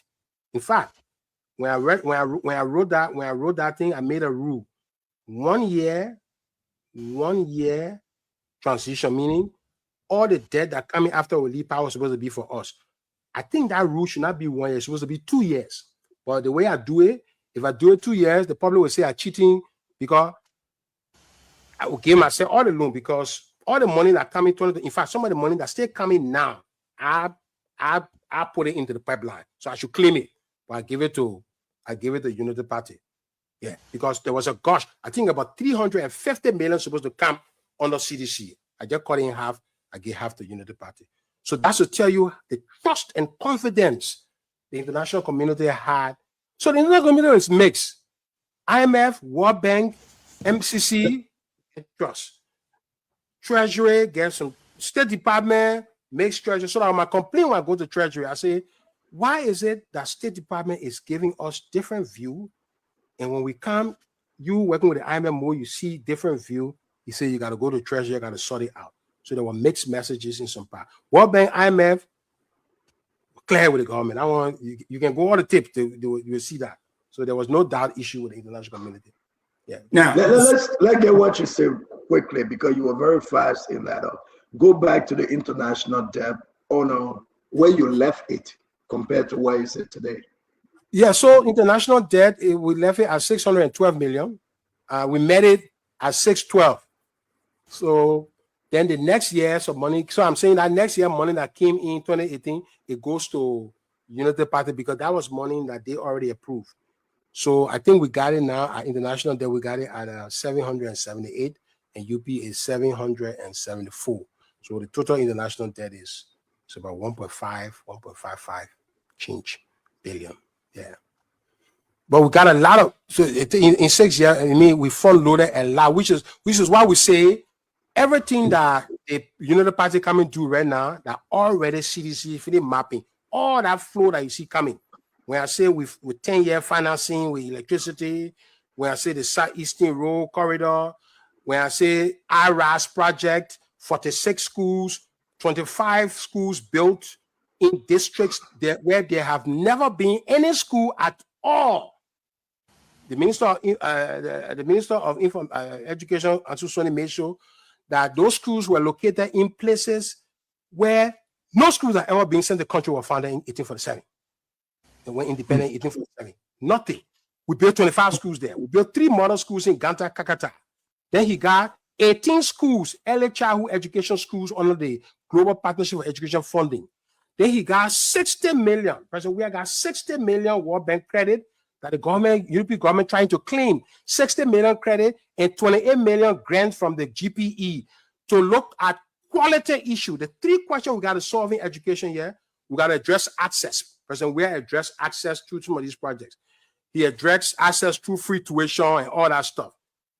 Through WAS. Then he addressed quality through the Excel project under the World Bank and the GPE 28 billion. So that Excel project funded by the GPE and the World Bank will loan, GPE will credit, is going to solve a lot of issues in primary, secondary school quality. The quality issue for which the MCC scorecard is focusing on girls' education, girls' retention. That is what that project is going to address. So we have answered the question. So this government basically is walking into CDC template. They can't do anything. They got to. The next 2 years, they never got to see anything there. Nothing there. But Mr. Tweah, you know, as this common saying now, almost become a cliche now, that government is continuity. So you know what Ellen did, you did, you continue from where she left off, and Boyka continue from where you left off. So I mean, so that's a normal process in government governance process, right? But let's just stick to this international the whole map up exercise and the harmonization. I'm sorry, the whole harmonization piece and all of that. Now, so the international conditionalities, did they ever conflict with what you believe was best for Liberia domestically? Because if you look at this harmonization policy that you guys pushed through, it is, you know, a lot of people are not happy. I mean, a lot of people say, you know, especially folks who are running many of these entities, they see bloated budgets, bloated payrolls. They were looking at, you know, folks where being paid not based on their competence, but because they were just put there. So, you know, did any of these issues that was brought on maybe imposed on us from this international agency? What are you characterizing, Russell? Are you trying to describe harmonization? Because you're not doing that. Harmonization fixed what you just said. Harmonization fixed what you just said. But it's not a popular policy. Listen. It's the politicization. I keep telling you, the central word in the CDC 6-year administration is intense politicization that happened around core development issues. Harmonization was one of them. Harmonization took 15,000 people into higher salary and brought 7,000 people into lower salary. If I ask you on an exam, on a typical exam, is that mathematical exercise favorable? If 15,000 people get a higher salary and 7,000 people come down. Of course, to the 7,000 people who were very high, and you know why they were high? Because the government has started a reform, and when they noticed that the money was not going to be sufficient, they stopped that reform. That's how people's salary got stuck up. When we came in, you have one ministry, like Ministry of Finance, Ministry of Foreign Affairs, CSA, I think Ministry of Gender. Their salaries were very elevated. So a secretary in these ministries making 1,500, a secretary of Ministry of Agriculture making 200. You think that's fair to the Liberian people? Harmonization said no. Harmonization brought the 1,500 guy to 750, but could not bring the 200 guy to 750. It could bring the 200 guy maybe to 300 or 350 because we don't have the money. But in principle, the goal of equity, meaning everybody equal pay for equal work, was achieved in harmonization. Not 100%, but that was the goal. That's why you can't reverse it. To reverse it, you are saying you must carry that guy back who was to 1,005, and you probably must bring the other guy back down, or maybe you won't bring it, but just carry all the people up. They will not do all that. Right, so D12, let me bring in that George, that Dr. George, let's hear you on this harmonization question, sir. Yeah. Again, Minister, it's just great having this conversation with you. But I want to clarify now. I come to harmonization where your critics are having problem. You talk a lot about you reducing debt, but every document I see, it seems that there was a huge increase in the national debt under your administration. When you came in 2018, the national debt was 1.2 billion.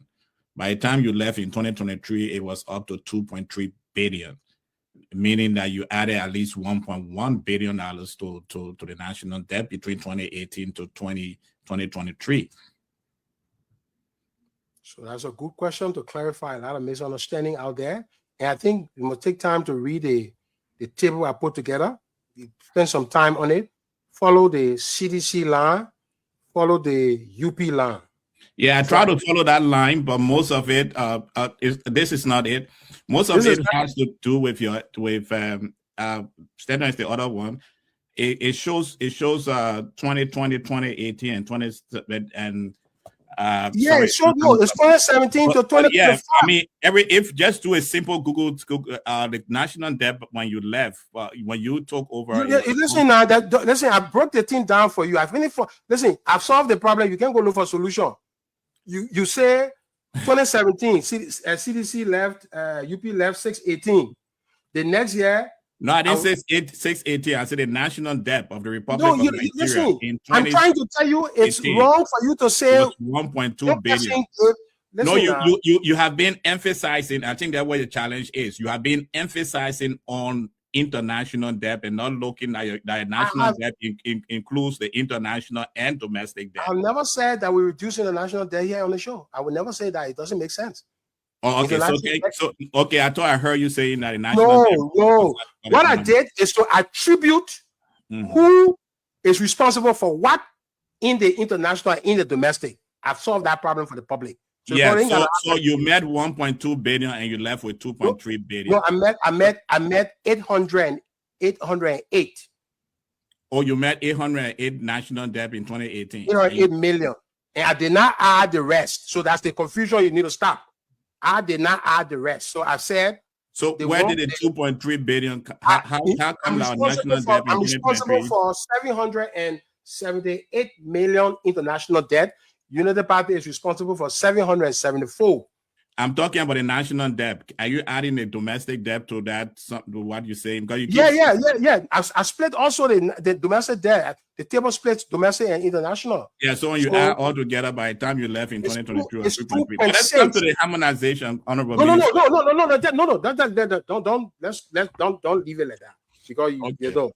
Be clear that I agree. Mr. Tweah, the President Weah is not responsible for adding 1.8 million to the debt. So that where the logic was going, we meet 800, then we add everything else. No, everybody got their share. So find out how much United Party responsible for, how much what it costs. So of the 2.6 billion, United Party responsible for 545 plus 774. Now how much there? That 91. Like about 1.3 billion United Party responsible for. Yeah, I'm responsible for the rest. Yeah, so it's 2.3 now. So when you manage, we are saying the same thing. It's just that you go back. The way you said it, it's looking like you're putting the party on us. Now the way you're saying it, I just want you to say, it looks like it's split even. Then you all right. Okay. What happened is that for 12 years. Clarifying conversation. Okay, Minister Tweah, yeah, we're splitting. You in 6 years' time, you took half of it. So you bet 1.2, and then in 6 years' time you took it up to 2.3. I agree with that point that you split it, but you can agree with me that half of what we have now came from your administration in 6 years. And because the other half came from the Unity Party administration. Because we front loaded the development. That's the benefit. The benefit is that a lot of the work that is happening under the rescue government now was front loaded. Unfortunately, you keep going to that end, and that way I'm coming to go next. Unfortunately, the statistic is not in your favor, because if you front loaded it, what we're saying that it should have been reducing poverty, right? In 2018, poverty was 44%, 2019, 47%, 2020, 51%. 2021, 50%. 2022, you came down to 49%, and you left it in 2023 to 47%. So the conversation of this leading to a reduction, which was actually a question I would have asked you, it does not, the stats does not flow with what you are saying, that actually you did not fully reduce poverty because you made it at 44% and you left it at 47%. And in between there, you have a big jump in 2020 and a big jump in 2021. The same thing with the depreciation. On economists, yeah, you can't be talking. Yeah, I want you to take everything together for stand up coming and stop. The same thing with no. Don't rush, Emmanuel, because let give. We are coming on the poverty issue, so the poverty thing I wrote on it. Give Samuel The thing I wrote on it, the same thing you're talking. No, it can't be the same thing because there are not the numbers there. So let's understand what happened first. I brought on it. You see, one of the things I did, I brought on the thing already so everybody can look at it and ask a question because I'm honest. I'm a fair human being. I'm an economy. Everybody around the world reading that thing. So I will not read something that everybody will go say the man playing politics. No. So I take the World Bank graph, I broke it down and get everybody. So the rates are there. What happened in that graph is that poverty was increasing between the poverty decreased between 16 and 17. So about 37,000 people came out of under the United Party, under President Salif. That was a good news there. Then it started going up because the scene had that whole story tells a story about the difficulties of the CDC administration. So 2018, the macro instability, 2019, all that stuff took on average more than 300,000 people into poverty. No question. COVID added that. Then what started happening? We started seeing a massive jump away. So instead of 174, the next year, 47 persons were added into the poverty part. So that's a positive thing, meaning instead of 150 people adding, if you add 50 people, then it means you're going down. You stay increasing, but you're increasing at a decreasing rate. So in other words, more and more people are not going to be added like before. So what CDC did for the UP is to give UP a positive poverty profile in the form that less and less people are being added to the pool, such that in 2022, I believe 1,900 people. If we look at our these are all projections now. The real numbers will come up from the World Bank later on, but we can play with projection, as I said in the post. 2022, 1,900 people came out of poverty. Then 39,000 were added.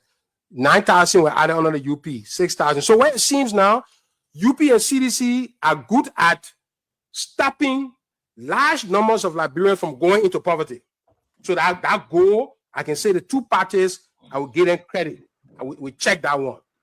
So we're not seeing big number of people entering the party. So we inherited 2.4 million people in poverty because population is growing.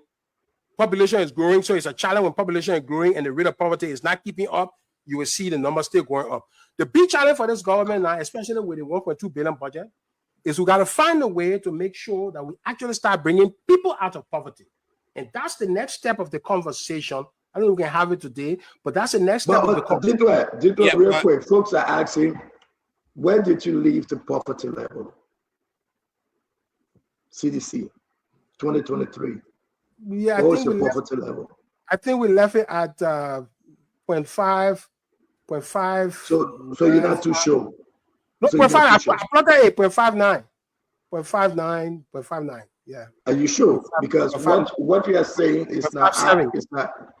I've grabbed the thing. I'm not looking at it now. When I start looking at it, I post, oh, the man looking for graph. So let's leave. But you knew that this question was going to come up. I just posted a thing. I posted a thing already on Facebook. I will not be saying and your poverty level on the CDC. You were talking about 2023, right? The thing right here. Are you talking about 2023? Are you on? You see the post? Oh, the man going to graph now. That was Russell looking for. Or the man looking at graph now. You see, because of what I see, you show a graphic. So you try to care. Yeah, but I mean, the number is there. The number is there. So actually, yeah, I'm looking at a percentage point, right? It's just about 5.8, about 5.8, 5.59. So that is around 47 percentage point. Is that right, Mr. Minister? No, not 47. No, not 47. You got to look at the left line. No, it's 5.9. Not 47. But I put it in the table, man. I put it in the table. So my question, yeah, we will get there though. Where is it today, 2025? Where is the poverty level? Yeah, it's all of it. All of that above 57%. Of course, nobody's high. Most people are in poverty. But let's understand one thing: more than 3 million people are in poverty in Liberia. Let's be honest now. Don't say. So I want to give you the chance to address this. 3 million people, about 3.something million people are in poverty in Liberia, meaning they are living below the poverty line on the United Party. That's correct. So when you met poverty, right?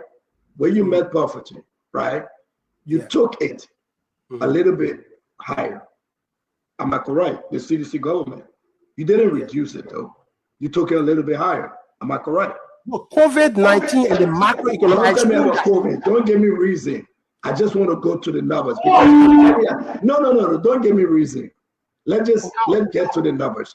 There is a serious echo in the background. Somebody needs to mute. It's disturbing the program. Okay, I had to take my earpiece off. Are we good? Are we good, Dama? Is this still happening? And if the feedback is terrible, I'll let you know. All right, Dito, can you hear me? I can hear you. We are on poverty level. See you when the guest speaks. We get a terrible echo coming from your end or so. So if you I will mute myself when I ask my question. Okay. All right. So Dito, let me ask you the question, and then I'll mute myself. Where did you meet the Mr. Poverty? 2018. And where did you leave it? 2018. 2023. 2018 to 2016, 2.6 million Liberians are in poverty. 2016. Okay. In 2017, 2,600,000, according to the World Bank's projection. Again, let's stay with projection. There has been no poverty study since 2016. That's how I wrote. No poverty study. So everything we're doing here is projection, but it's good to project and build on it. There are 2,600,000 people in poverty by the time the CDC takes office. 2,600,000 people in poverty. The next year, 2018, going to 2018, about 164,000 people enter the poverty pool. As I said, macroeconomic difficulties lead to more poor situation. So those are part of the challenges. So yes, it is true, under the CDC, the poverty number went up. But let's remember now, under the United Party, you already had 2.6 million people who were poor. Somebody made an analysis, say, we met poverty at 2.6 million, we kept it at we left it at 2.7. So according to them, we added 300,000 people to poverty. So if we added 300,000 people and United Party add 2.6 million people, then who will win? So let's not think like that. All right. So Dito, you will still answer my question. United Party got 2.6 million in poverty. CDC add 300,000 there. The people will take the one who get only 300,000 or the one who get 2.6 million. So that's not a debate. Minister Tweah, 2.6 you met there. That's when correct. you left office, what was the poverty level? The poverty level in 2023, the number of people who are poor are 3.2 million. So that you're telling us you added around 600,000. That's what I'm telling you. That Okay. COVID and all that stuff. Yeah. The population is growing. So when the population is growing and there's macroeconomic difficulty and COVID, the whole world, about 1.3% of the people went into poverty after COVID. In Liberia, only 0.3% went into poverty. So Liberia beat the whole world. Liberia beat the world in terms of. So you were talking about the whole world. Let's talk about Liberia. But you got to compare. No, you can't. No. Hold on, Chief. The issue is, according to your PAPD, you want to take people out of poverty, create jobs, and all the yama yama. The people believe you. They believe you, and they elected you. 2018, you came to power. When you met poverty, you didn't reduce it. You left office.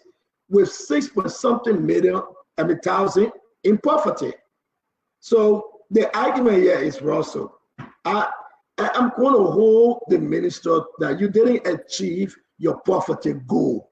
But we never said we achieve it. I will nowhere in CDC we have ever said we achieve our poverty goal. CDC would never. But then you cannot say because you didn't achieve it, but you did better. The Unity Party. Party 6 years is not over yet. Russell, am I correct? The argument now is flawed because you had 6 years, right? You padded on the poverty. You added to the poverty level. You left. The COVID-19. Listen, the COVID-19 and the macroeconomic situation. We are losing the minister, Dama. Hold on. We do have an issue with the network. We're trying to sort that out immediately to bring the minister back on. Sorry for that interruption. You can just, he's back on it. He's back now, so we can continue. Okay. So, Anton, part of the CDC story is that macroeconomic difficulties, COVID-19, will put people more into poverty. Nobody will tell you, I'm telling you, in all countries in the world, poverty went up in the same period. In Liberia, poverty went up less. So that's a success story there. Not too much successful as you want to put it, but it's better off than in many other countries around the world. So our poverty rate after COVID was 0.3%. In the whole world, it was 1.3%. So that was a good thing. I can tell you that more people were not added to the poverty part. I told you it's wrong to see it like that. The way you're seeing it, when CDC left office, 600,000 people poor. When Unity Party, Party over, 2.6 million people poorer. So somebody will say, CDC 600,000, Unity Party 2.6 million. Then I prefer CDC because Unity Party get 2.6 million poor. That's not how you see it. But Minister, why is the poverty level now? Can you tell us? It's 3 million. It's 3.2 million. 3.2 million. In 2 years. We haven't been able to move people. What CDC and UP have done is to stop people from. So that's the reason why you see the thing is that 3.2, because more people are not adding now. People are just staying where they are. No. I want to understand. Listen, let me be fair. Russell, I want to come to you. CDC added 6 million. It took us to 3-point-something. Right now, 3.2. 3.2. So the argument is that in Unity Party first 2 years, under Jose Imabwaga, we even reached 100,000 yet in poverty. And the minister just admitted that yes, indeed, under this new Unity Party government under Jose Imabwaga, the poverty level is low within the first 2 years. Am I correct, Russ? It's been low from CDC. It's been low from CDC. I'm saying CDC handed that foundation. Now the success there now. So they're still riding on CDC success. Is that what you're trying to say? Yeah. Listen, economic growth in 2017 was 2.5. I just posted that today. Economic growth in 2023 was 4.7. And growth has some kind of direct link with the poverty number, because the more, even though when I move people on the poverty, but the higher the growth start happening, you can stabilize better. So that's what we're seeing with the Unity Party. We inherited 2.5, and we inherited a declining thing. The next year even went down. These guys, in fact, from 2, they carry it to 4. They're declining. But in other words, the foundation. That government can argue with you, Honorable Minister, that the same argument you put on the table, right? You go into COVID, they had Ebola, so the elections were just within that. So the same argument you put on the table seems to suffice here. Listen, you will never hear me arguing, say, Unity Party responsible for poverty, CDC successful in poverty. Nowhere else will you hear me making that argument. You read anything, I'm an economist. I don't politicize the poverty situation because I know the complex nature of it.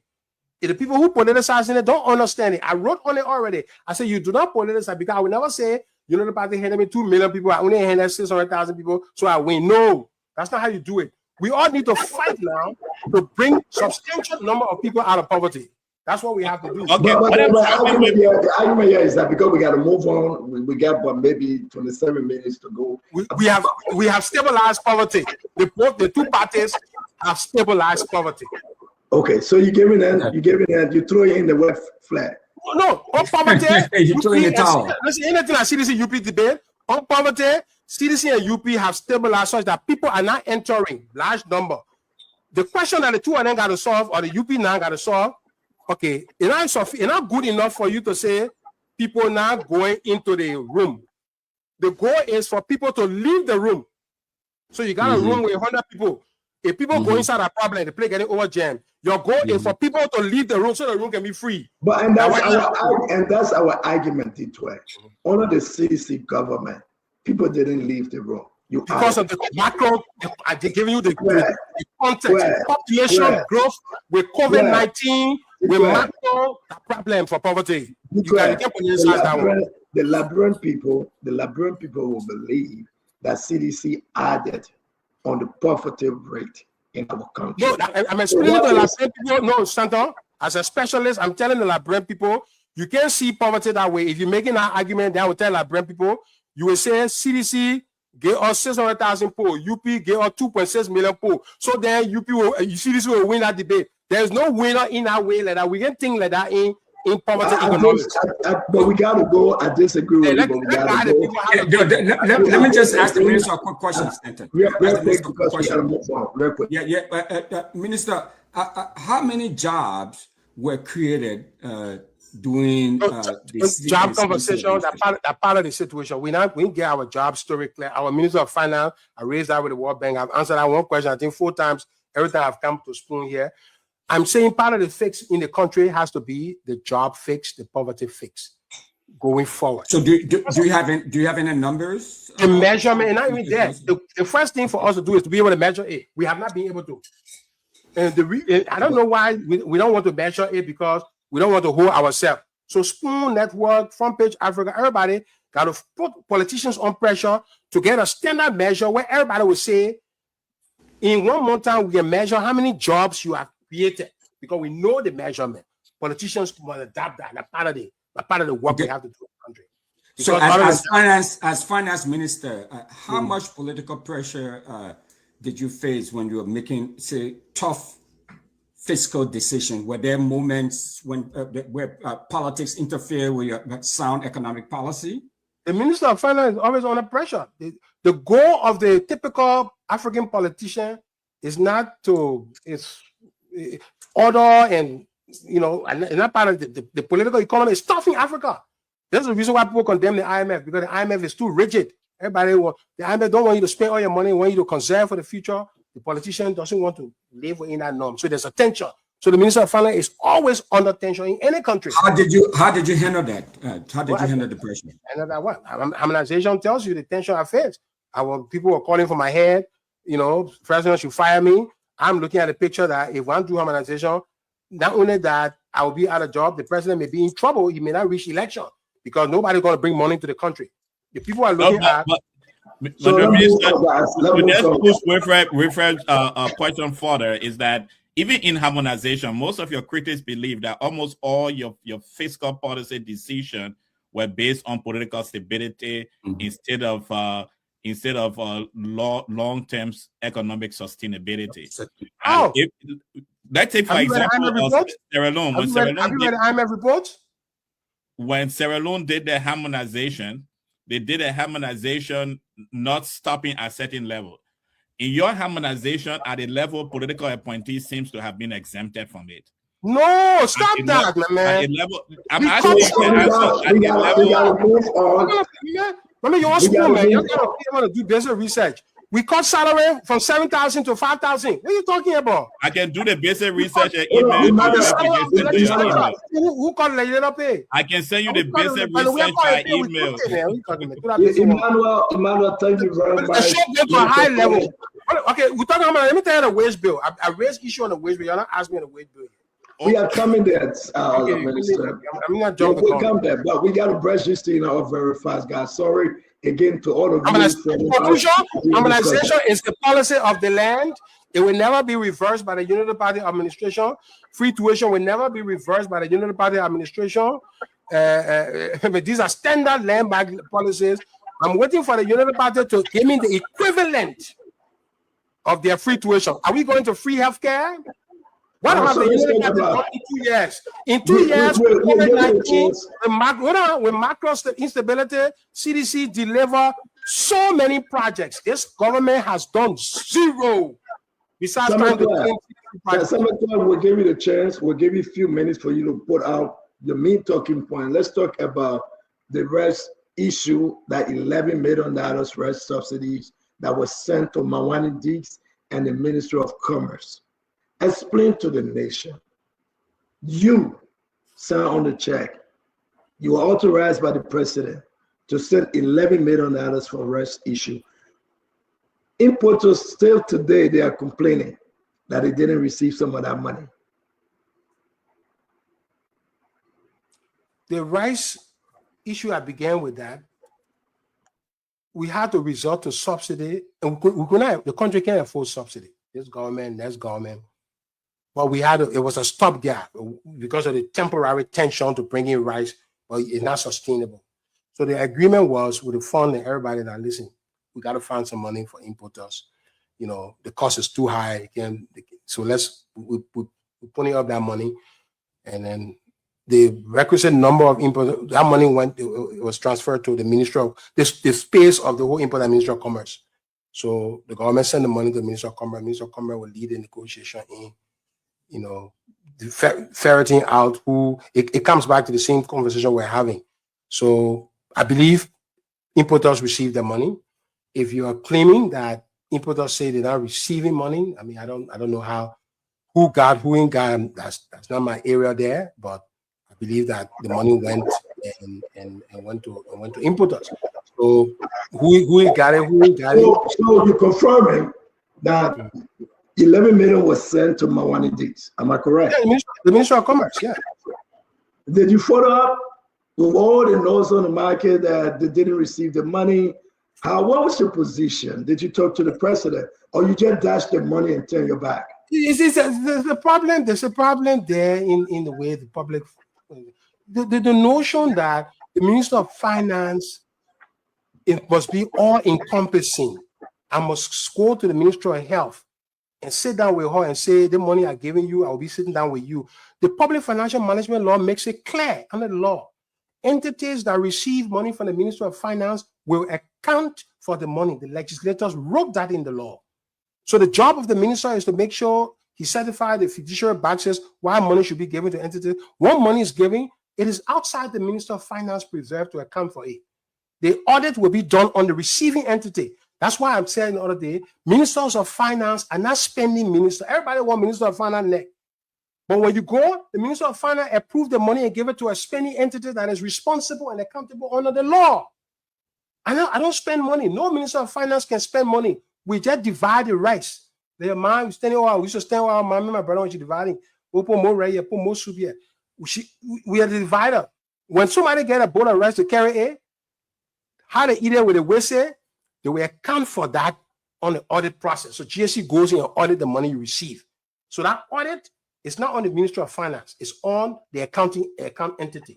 So my job as minister is to, on difficult circumstances, find money to pay to people. When the minister gave that money, the people who receive that money will account for the money. How the money is distributed, how it's used is a different process under our law. I believe the subsidy went to importers.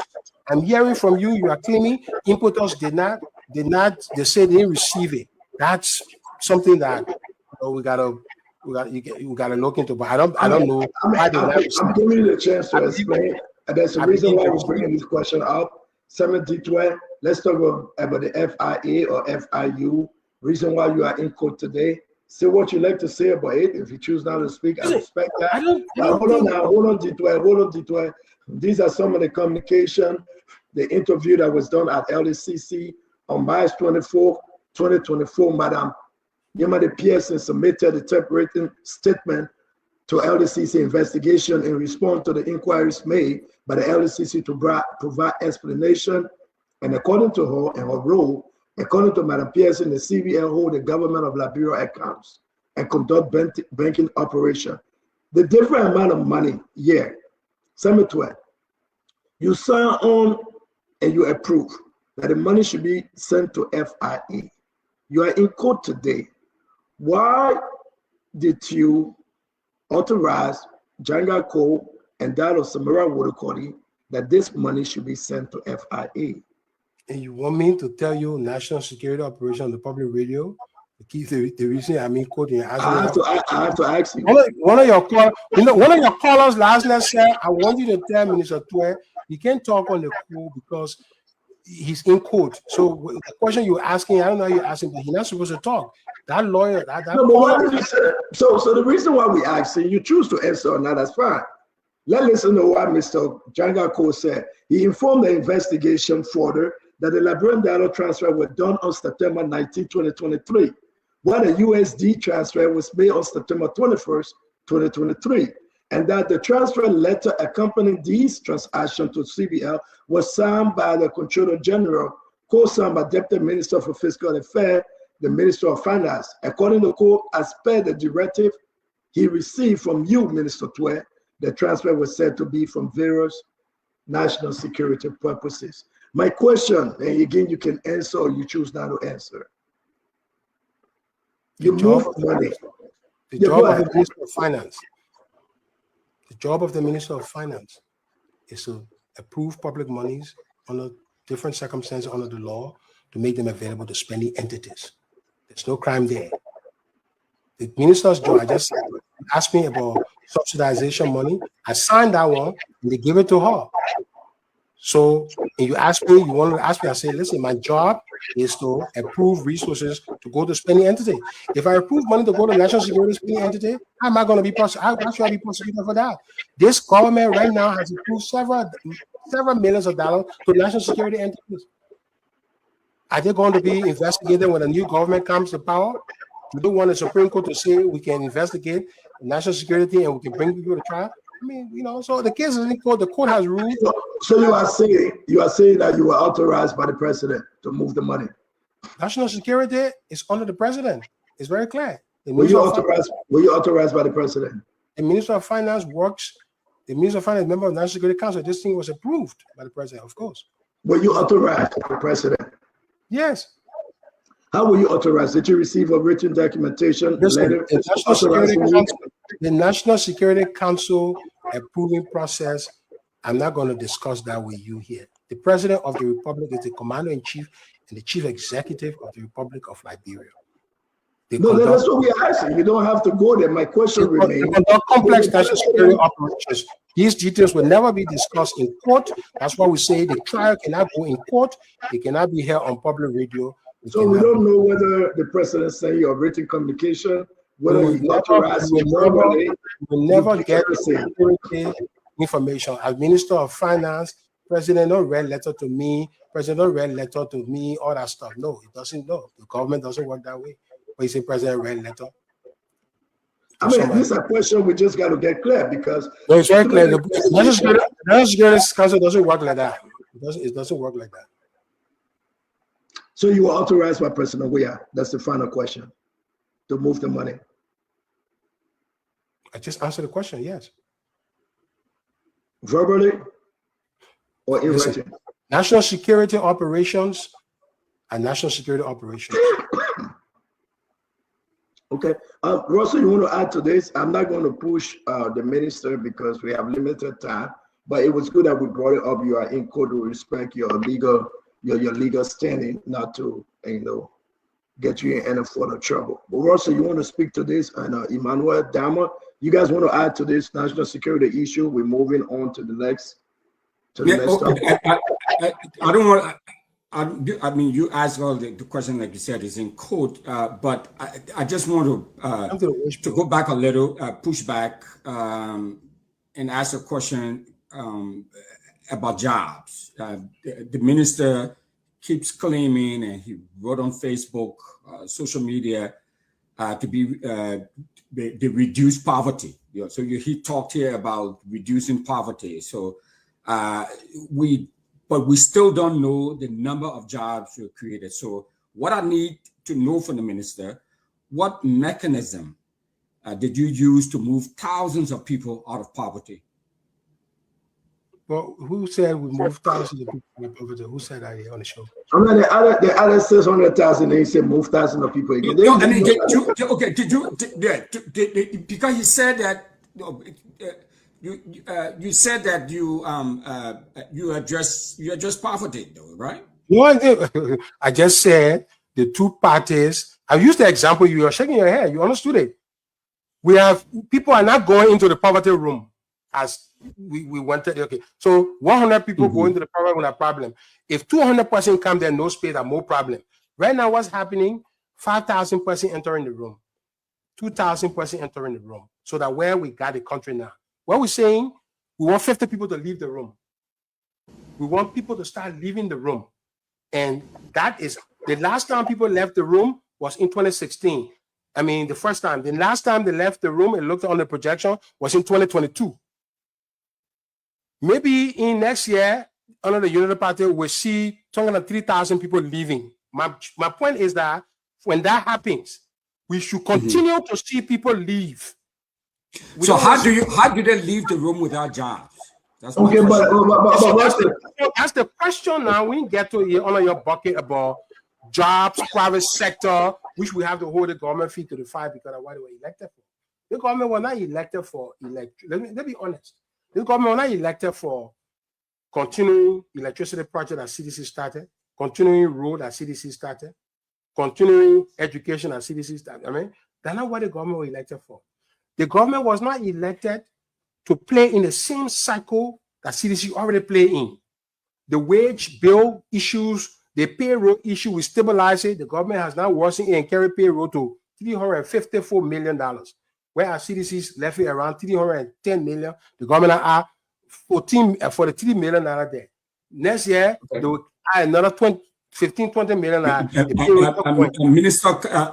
Former minister, you clearly not answering the question, so that's fine. We move. What is the single biggest lesson you took away from serving as Minister of Finance? No, listen, we're answering the job question. I tell you. You're not answering it. No, because listen, there is no. I told you already. The situation of job and poverty is challenging the country. I'm expecting this government to put a framework in place to get jobs going here. I don't see this government on the path yet. Have we gone to a second term? We would have been on the path. We called a judicial conference under former Chief Justice Yo to begin addressing the central question about job. We're going to call another judicial conference, but I see this government playing into a small game that they're not carrying the country anywhere. They're just doing the politics. They're not carrying the country anywhere. So it's going to be clear they will not be able to solve the job problem unless. And I'm saying it's not roads because we have done most of the roads. So you just finish the next segment. That's not it. You have to solve agriculture. You have to solve private sector credit. Why money is not going to the private sector? You have to, when you start solving those, you will get at your question, Russell. You'll get at your job question. It seems that the government is moving away from the agriculture question. It's like it looks difficult for it. I said it's waiting for yellow machine. I can tell you, I can predict here. The solution for agriculture is not yellow machines. It's a complex problem. I don't see the government dipping down on the credit problem. One last statement I will make here. This country has done well on infrastructure. I will give the country a green card on infrastructure. The political will to fix road and bridges and electricity is going well. So we have institutionalized infrastructure financing and development. And that's something that the government got to go reinvent. The thing that needs to do is to say what has not been institutionalized, which is the expansion of private sector credit, that the area they're running away from. And that the area I'm saying, had we been elected, we're going to be focusing on now. Now on payroll, now on putting street level on, a CDC put on. So you walking CDC shadow, the people, you're not going to get anywhere. So Samuel Tweah, we got to move on. Thank you, Minister Tweah. You, by your PAPD, you promised to create jobs and getting out of government. 2023, you didn't. You left a lot of people in poverty, over 600,000. You cannot show us any record of job creation. Was that a failure on your part, right? Jobs were created under CDC. The investment climate was positive under CDC. Jobs were created. I'm saying the number of jobs to get people out of poverty were not created, but you can't say we didn't create jobs. No. Yeah, but what's the stat? You don't have no stat. No, I just told you we have not been able to. But it's not Samuel Tweah going to listen. The stat is an institutional framework. Samuel Tweah as an economic can read one star and go ready and bring it to and say, yeah, the job. All of us agree on it. It's not on Samuel Tweah, it's about CDC government.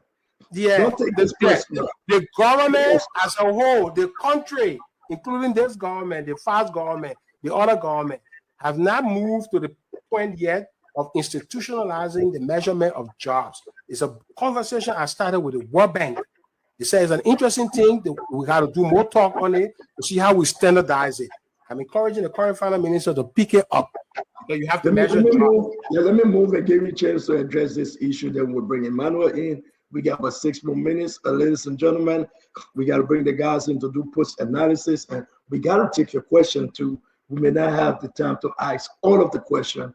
Maybe you can help Samuel Tweah by giving him your question when we open the line. Minister Tweah, man, it's so good to bring you on today. And thank you very much that you came back on your Spoon Network. Yes, indeed, we appreciate you. Minister Tweah, let me clear the air. These are people that you knew. And a lot was said concerning Gifty Lama, Abo Peter, Bati Yenswa, and George. I mean, let's talk about Bati Yenswa. The allegations that you and your brother were present, took him to the hospital, and he died, along with then the Minister of Health. What's the main story? Why these allegations hang over you and your brother Norris Tweah? Because the people are evil in Liberia. That's just the people are evil in the country. My brother Norris Tweah was at his house sleeping, and I was sleeping with him. The night Bati died, fell. They called Bati. They called Norris. So it's interesting that the people who called my brother to go on the scene from his house, woke him up from bed. They call him. He goes there. How can they accuse him? Tikon, Ray was sitting with Bati when he was bleeding. My brother got on the scene and said, "But that man is bleeding. Why y'all calling me? Why you ain't carrying him to the hospital? Why you calling me for? Don't you know that the man bleeding?" So, before he pushed them and for them to carry the man to the hospital, and then they turn around for political things, asylum, and all kinds of evil things. And then they say that my brother won't keep Bati. I don't know who won't keep Bati now, my brother or me. I don't know, because my brother called me and I called Dada Jara. He called me. He said, "Tito, you got to get up. Something happened to Bati." Called Dada Jara. I went to the house. I called Dada Jara. I called Dada Brown. I said, "You go to JFK." They said, "Bati, something happened. You rush there." How we handle that situation? Dada Jara go there and somebody say, Dada Jara K. The country is evil. So they call, imagine they call the Minister of Health, the police station. They call him. What an evil country is that? What you want to Bati and my brother, Bati and myself, Bati's wife and myself were in campus. Rebecca down. Bati is my friend. 9 days before he died, I took Bati to the president. I said, "Mr. President, this is the man who's cleaning the payroll. I'm giving all the support." They're calling these people auditors. Yeah, the auditors of the country are with the GSC, Gifty Lama, all these people are just, I don't understand. It comes back to the same pattern.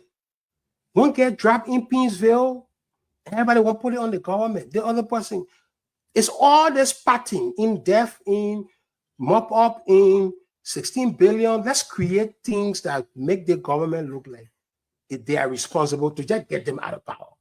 So today now you having a song that when somebody died of Boulevard pilot, you two jumper, the government kill the people. You can't continue this kind of business. I regret passing. I regret the politicization. But why would my brother ever be connected? Look at that sequence of story. People who call him are the ones now accusing him. The people who called him. And what my brother want to do with Batin? Are you kidding me? Why you want to kill Batin? But he asking how you carry to the hospital, who will put you? So it's just unfortunate. Somebody died on motorbike on SKD Boulevard. I think Costa won radio and said people chased the man. We call it. The people went for the body to Minister of Justice. Minister of Justice said, Mr. Dean said, I don't give you the body. He said, well, I'm not into no politics. That man died accident. He said, no, but you got to go make statement. I'm not give you the body. You're sitting at the pool making statements, say somebody killed the man. How the country looking now? All these situations, what interest the government have to do? An auditor. Are you under investigation? Oh, investigation for what? I've gone to the police station to give statement. I've given statement. The people, I don't know why they won't come out with a report or what. It seems somebody accused me of killing my chief of staff the other day. All this stupid stuff. So I'm not a spy. You can't human being. Well, to do what? Let's that's what I'm giving. It's just something to say is the politics in the country like out of the way. I hope we don't carry the country back to that level. Where let's leave, and thank you very much for even making mention of Cletus.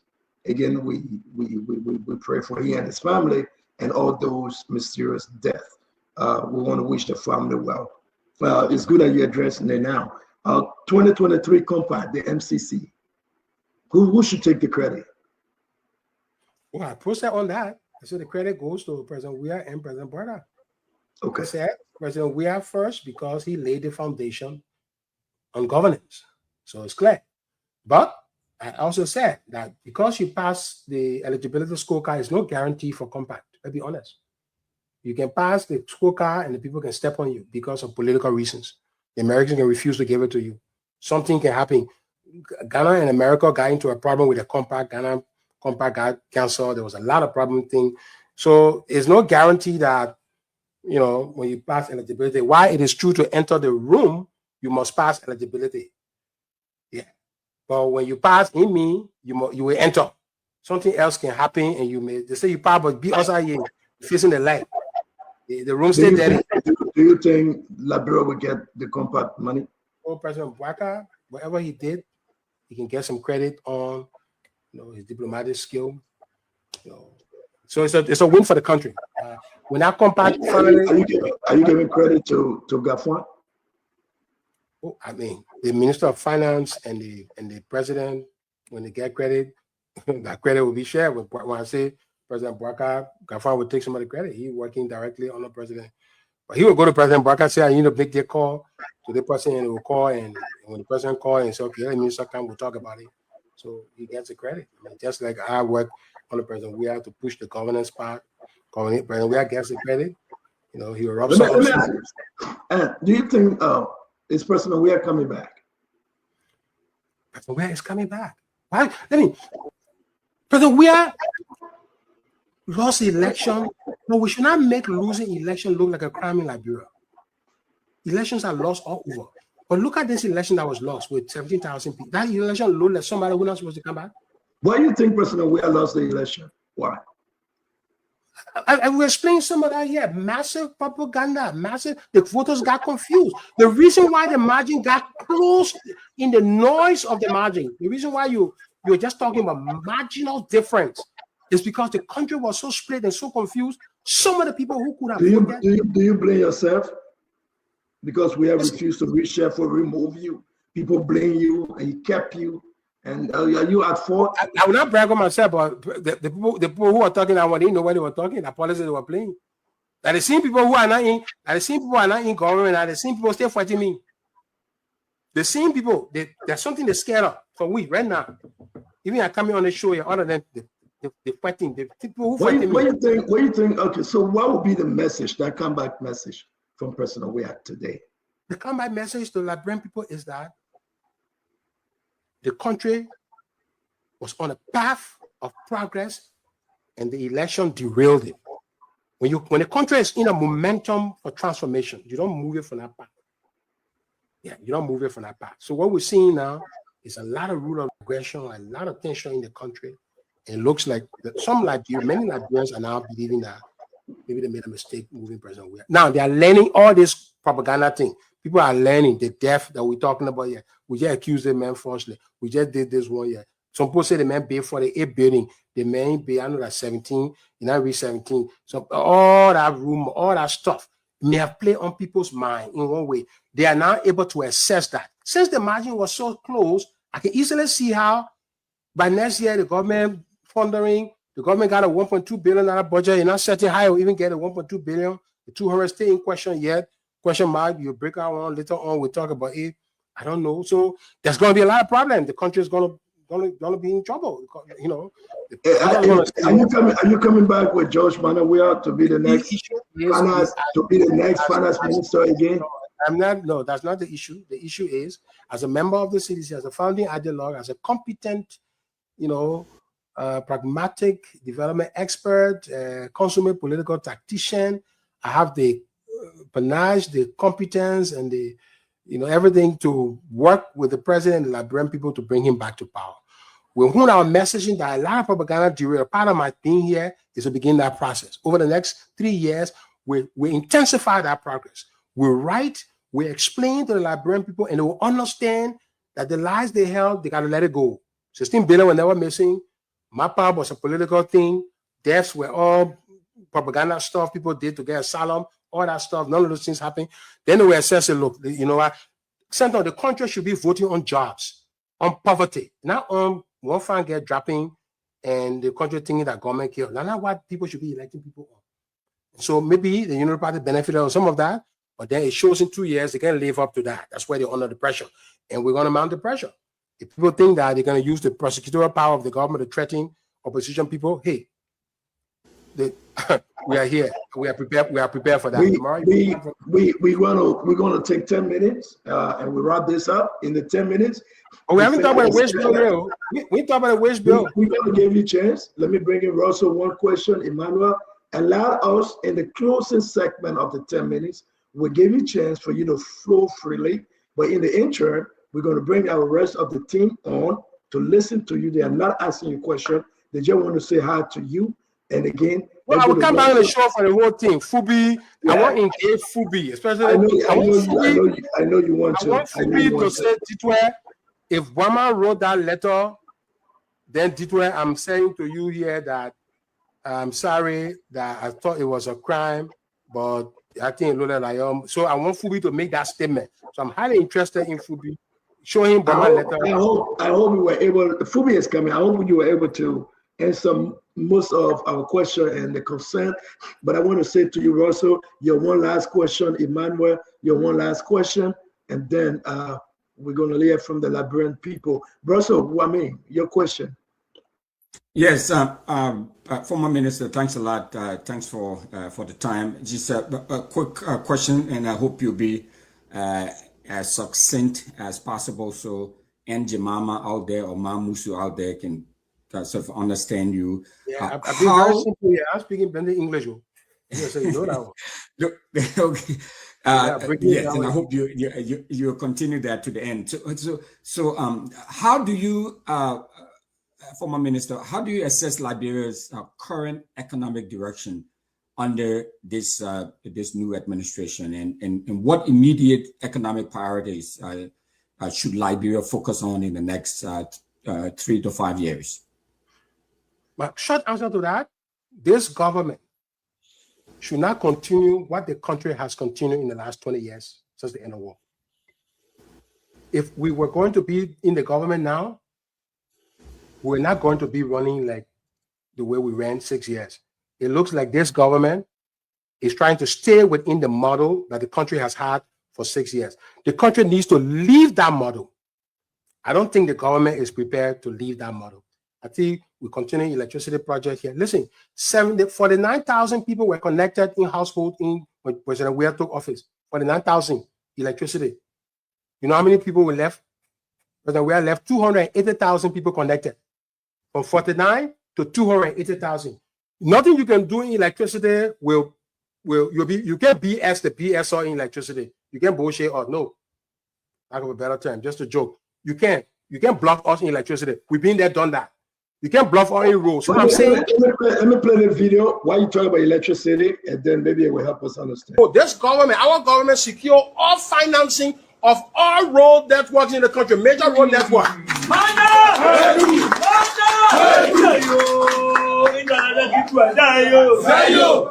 Let me tell you,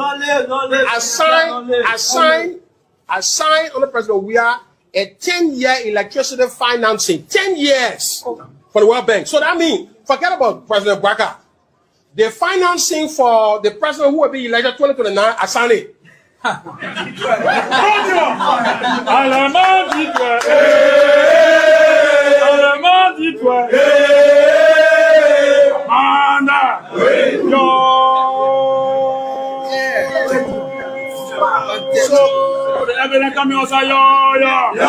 It's a 10-year financing. I signed it as Minister under President Weah. So that guaranteed 10 years of financing. So 6 years, 10 minus 6 are how many years? So the next president will enjoy 4 years. So don't worry about this rescue. The next president will take President Weah. President Weah will talk to us. You go ahead, Titwa.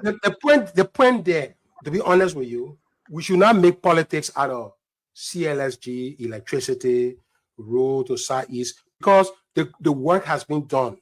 This government, and I think Mame has been making that argument. If the government going to continue to be putting lead on and think that what? No, there was a girl who posted on the Ibrahim Yam post I read. I took the idea from. That lady, I don't know who she was. I tried to contact her, I can get her. She said, you think the things you're boasting about, we didn't see Joshua doing it? We didn't see Joshua building road. We didn't see Joshua. You know how many things Joshua doing in the country here? It seems like if you want to impress me, you got to address the job question, the poverty question that we've been talking about. And I'm saying here that I don't see the government building the capacity and the institution to carry the country to that place. The government trying to put street light on RIA, we did it. Minister Pia said they're waiting for the RIA. RIA is not done, though, Minister. Well, I'm saying it's not just that jigging around. We carry 4 lane there. We're doing it. That's what I mean. We're doing it there. So you put lead on it, you got to give all the credit because Pia said we are the road reaching somewhere. He can't put a leg there. That's what he explained here, something. So it means road is consequential to life. Who started the road? President Weah. So that whole panoply, that field, that perimeter, that CDC establishment, you can't bluff all inside. The place you can bluff me, credit to the private sector, the jobs, the investments, that the place you can bluff me. When businesses start getting loans to create jobs, when we start domesticating productivity in the private, when we go to agriculture, you can bluff us there. I'm saying I don't see the government on that part. In fact, you ready to say it. So the thing that coming here will still be playing in the Madam Shelley model. She handed to CDC, even the concession model. We're not ready to take a big step on rethinking our concession model yet under this government. We're still playing. So, but they'll do the popular thing too. And we have got the election. We present CDC come back. You ask that schedule. CDC is coming back on a radical plan on education transformation, on job creation, on private sector deepening on poverty. We're not going to be focusing on wage harmonization, all that thing. And we solved that problem already. That train has left the station. It can run. It can cruise by itself. With any power going. The road is going. Electricity is going. Let the government leave it. Those things are cruising. The thing that are not cruising, and I'm making that point. The country has the political will to do road. The country has not generated the political will to find credit for the private sector. This government and any serious government should give the political institutionalism to the provision of capital. That means that's not going to be in the book. The government must make sure that how people get money to open businesses must be free. Must just run like that. The government is not yet on that path. They're far from A.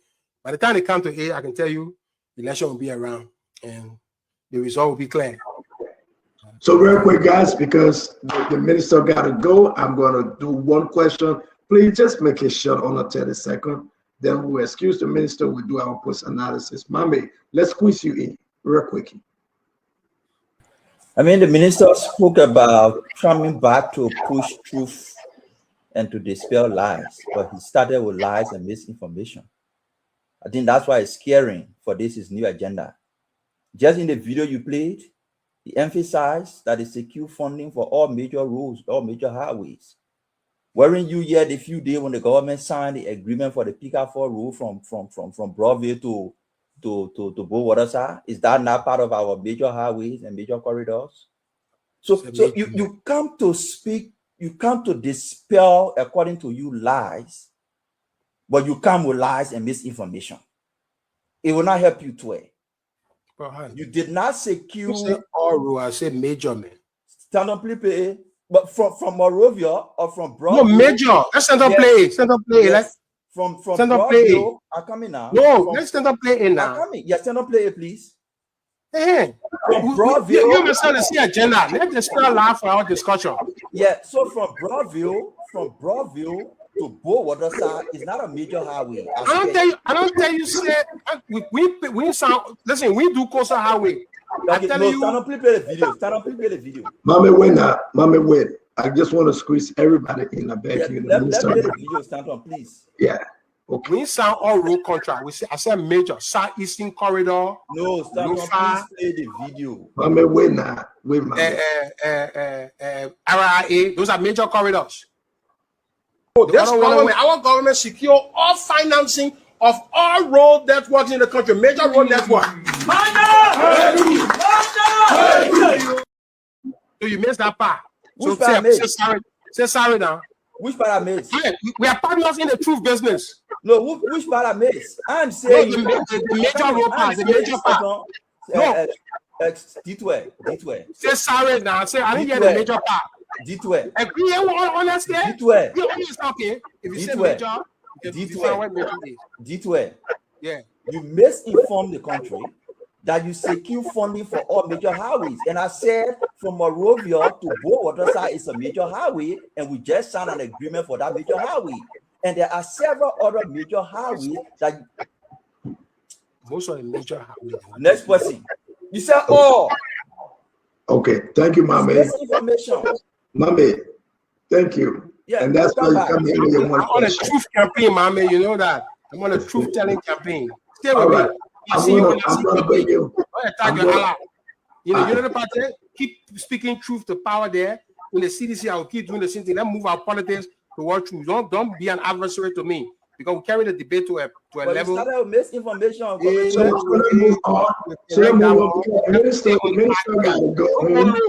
Minister gotta go home. Kev, let me squeeze you in real quick. You got 30 seconds that the Bopla will come in, and then we will do our post analysis. Kev. Minister, you did extremely well. And I will say this, I believe the LMP might be on your doorstep tomorrow because you did extremely well. But you talk about the $25 million mop-up exercise. And you try to explain to the Liberian people that the Minister of Finance is not part of it, not spending. Nobody saw you down Waterside. The Cross report back your statement. The Cross report talk about CBL. Matter of fact, in the Cross report, they talk about there's no liquid cash. You don't spend no money. They talk about it. It's in the Cross report. I just want you to emphasize again a little bit on it, because I will urge people to go to the Cross report and read it, especially, Dr. George, Russell, and them, to read the Cross report so they can actually see what the report said about the CBL. That's correct. Emphasize on that Cross report. No, and let me tell you, what I want the public to take away, the public can be vulnerable, and so people can manipulate the public because the public is not into many details. And the politician will hide the detail from the public and make somebody look bad, and the public will go with that notion. The Central Bank of Liberia is an independent monetary institution like the Federal Reserve of the United States. The Treasury Department of the United States can't tell the Federal Reserve how to do monetary operation. the issuance of bonds, the other one, the fiscal, the whole monetary window manipulation that the central bank, that the Federal Reserve went there. Federal Reserve can interfere. Minister of Finance can interfere. There was this notion, and I saw it coming in the questioning, that at some point, the technical team looked like it was set up to go to the central bank, and all of them will be in the room. They will be bringing the money back. We all will be counting it. No. What I want the public to understand is that that technical team that the country has, if for rice problem, if for gas problem, if for agricultural difficulty, when any major thing happen in the country, they will meet to see how to stop it, how to solve it. But they will not go and take over the work of the police director. They will not go tell the police director how to go arrest somebody. Or they will not go to the transport man to tell him, say, how you must go be parking cars. No. Transport man, you can say, I will park 10 cars, I will arrest them. How you go park the car and you go shoot somebody? They can't go put him in workshop to go show how to do his work. So let the public understand what the technical thing is. Thank you very much, Mr. Minister. Thank you. Minister of Finance got nothing to do with the central bank operation. I have something to do with the reports that were coming for the stabilization. I hope the public knows that I'm not into no money. I'm not in no tax. I'm going to Nikutan. Mr. Minister, thank you very much. We give the last question to Dr. Bopler. Dr. Bopler, if you have any, please make it quick. We have come to the end of this interaction with Minister Samuel Tweah Jr. Dr. Bopler. Thank you, CEO. Mr. Minister, thank you for being on tonight. You said toward the end of your remarks, you said that the CDC will come back with a radical agenda. The CDC has been considered as a grassroots movement. You were the head of the economic management team, a critical position in a country that poor. But tonight, as I listened to you from beginning to end, you didn't take responsibility for anything. Do you think that the CDC missed an opportunity because the pro-poor agenda looked very good on paper? Do you think they missed an opportunity? And what would you do differently to radically affect the lives of Mayana Weah and Mapu? We can't hear you. We can't hear you, Chief. I said when the government loses power, whether the president, the minister of finance, they take responsibility. I will never tell you, I will now own up to my share of responsibility in why we lost the election. I got blamed inside. I'm a senior policy advisor, the most consequential on economic management, as you say. I will never tell you. But I will tell you, largely, we're operating in a very difficult context from the beginning, as I explained to Liberian people. And the good thing with me, Liberian people begin to understand that difficult context and explain out. They didn't see that difficulty in the last 2 years under this administration, yet they didn't see the result that we had amid our difficulty. So that's where the divergence is happening. The great divergence will happen where the public sees that the people who are under pressure look like they did better than the people who are not under pressure. So did we make a mistake? That's what's happening. Let's see how the next year will look. When we come back, I mean, what will we do differently? There are many things we do differently, you know. I mean, we will communicate better to Liberian people. I believe the next election propaganda will be less influential. So I believe that propaganda will be less influential in the next election. It will not be about somebody dying or something. People will be looking for something solid. And part of my job is to push the country to say, what you going to look for? Don't go look for somebody finishing a mile or road. Because when we got road now you put monkey in the chair. You put monkey. They play road and now road will go there. I can tell you that now. Power, you put monkey, they play power, air power will continue going. Those two problems look like they are institutionally solved. Let us get to that institutional solution in the big issues that we ain't able to solve. Really some of the bread and butter issue, like why prices continue to remain high, why somebody goes to China to buy something $2 and they can't sell it for $18 and nobody doing anything about it. You know, the party have to help. So Samuel Tweah, and again, give and take, they are institutionally solved, and on Unity Party government is flowing through, and you gave credit to Unity Party government as well. Last question on the book before you leave, and then you can do your closing. Everybody was looking for you. An indictment was out for your arrest. You came into the country. We received information that Interpol was looking for you. But then, how did you slip into the country? Explain your situation at the port. And because you wasn't placed in handcuff, like we heard, the immigration boss, Steve Zago, got suspended and finally dismissed. Talk to us about your situation at the airport. Well, it's all part of the witch hunt. All that is all part of the propaganda. All that Interpol thing are lie, the propaganda again. We gotta stop that. Look, the way Interpol, you talk to the Interpol right there, you say, you think Interpol a small process? Interpol is like a whole institution that like months, like years to get something through Interpol, like a parliament. Not something you go take telephone and call and say Interpol. So Interpol process, Interpol don't go into the people politics and go after them. No, Interpol dealing with major issues. So that whole Interpol thing means that information propaganda. The thing about it is that I'm coming to the country. Listen, I'm Samuel Tweah Jr. I will never leave my country because government won't prosecute me. No. Then I end myself. I will not exist. Why would I flee? I'm not a fugitive. But they wanted to put a fugitive tag on me, even though I was already out. Well, that's all the unfairness. Say, okay, but the man was not here, so he didn't flee. So wait for him to come. Then I came. If I'm coming to the country, the new exit say you must not leave. But I'm coming. Why you want to arrest me for that? You arrest me. Why you want to arrest me? So it's all part of the thing to say, oh, we finally got Samuel Tweah in the handcuff. To me, tomorrow, we have to go to the police station and just put handcuff and take a picture and give it to you and put it on the Facebook if that will make them happy. Because, I'm telling you, that's what it's about. I don't care what you do. You put me in handcuff, you indict me. Because you have political power, you can do that. But political power is, no institution has a monopoly on political power. Political power lapses, the time for it lapses. It can go from you. This is what in power yesterday. You people are in power, the law said CDC king. CDC law said you can lose it tomorrow. So just know that you will lose the political power. And so you may lose it. And don't think that because you have power, you will intimidate political opponents. We will never counter. Are you safe in Liberia? Is Liberia safe under this government? Let me tell you something. They want I can play politics too much with it because I'm a fair Liberian. You know why I came back to Liberia, and I would not have come to Liberia. I would not have come back under other circumstances. Like if we were in the 80s or if we were in the 90s, I would not have come back.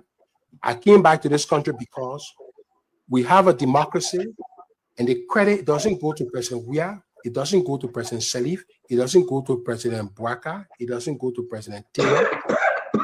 The credit for that democracy we enjoy goes to the 5.8 million Liberian people, including the ones that died. When I say democracy, I mean voting business. I mean, no Liberian today is afraid to stand up to a president and to criticize a president because we have the rule of law. That's why people criticize President Weah and cause a power, or we can see they go to sleep sound of a key can come. Cause President Bouaka, the people who cause him can go to sleep sound. Because they take for granted, but so many countries don't take for granted, don't do. Even countries in our neighborhood.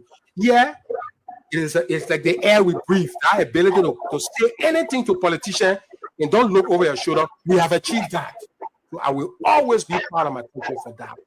And I will not give it to any political party because we, the Liberian people, our grandma, or our grandpa, we fought for that. So this is why I'm in my country. I am not here because I'm afraid of me nothing. The rule of law, the judge. You know what happened? You know what happened in front of the court? The people wanted to arrest me in front of the court to put me on handcuff to take picture. I was already in front of the court. So that the power there in another country, the police would have snatched me from in front of that court, run away with me, go somewhere and drag me and beat me. In Liberia, I saw the police scared as they scared of drawing back. That force that was making the police to push back as I entered in the court is the force that the Liberian people die for, and I'm so proud of it as a Liberian. Again, coming from you, I want to say thank you very much for accepting the invite to come and spoon. We do appreciate you. My closing there? No, I will give you a chance to do your closing, sir. I'm saying to you, we have come to the end of asking you question. Now it's all yours now to do your closing and then you can depart in peace. No, look, let be honest. There's no need for us to be afraid of political opponents in this country. I'm so surprised that the Unity Party is intimidated about criticism. Look, I have many friends in the Unity Party. I went to school with several of them. I mean, we did philosophy, we did accounting, we did economics together. I'm so ashamed that they will run the country and think that they will want to silence everybody. President, we are running this country here. You can criticize everybody, you care.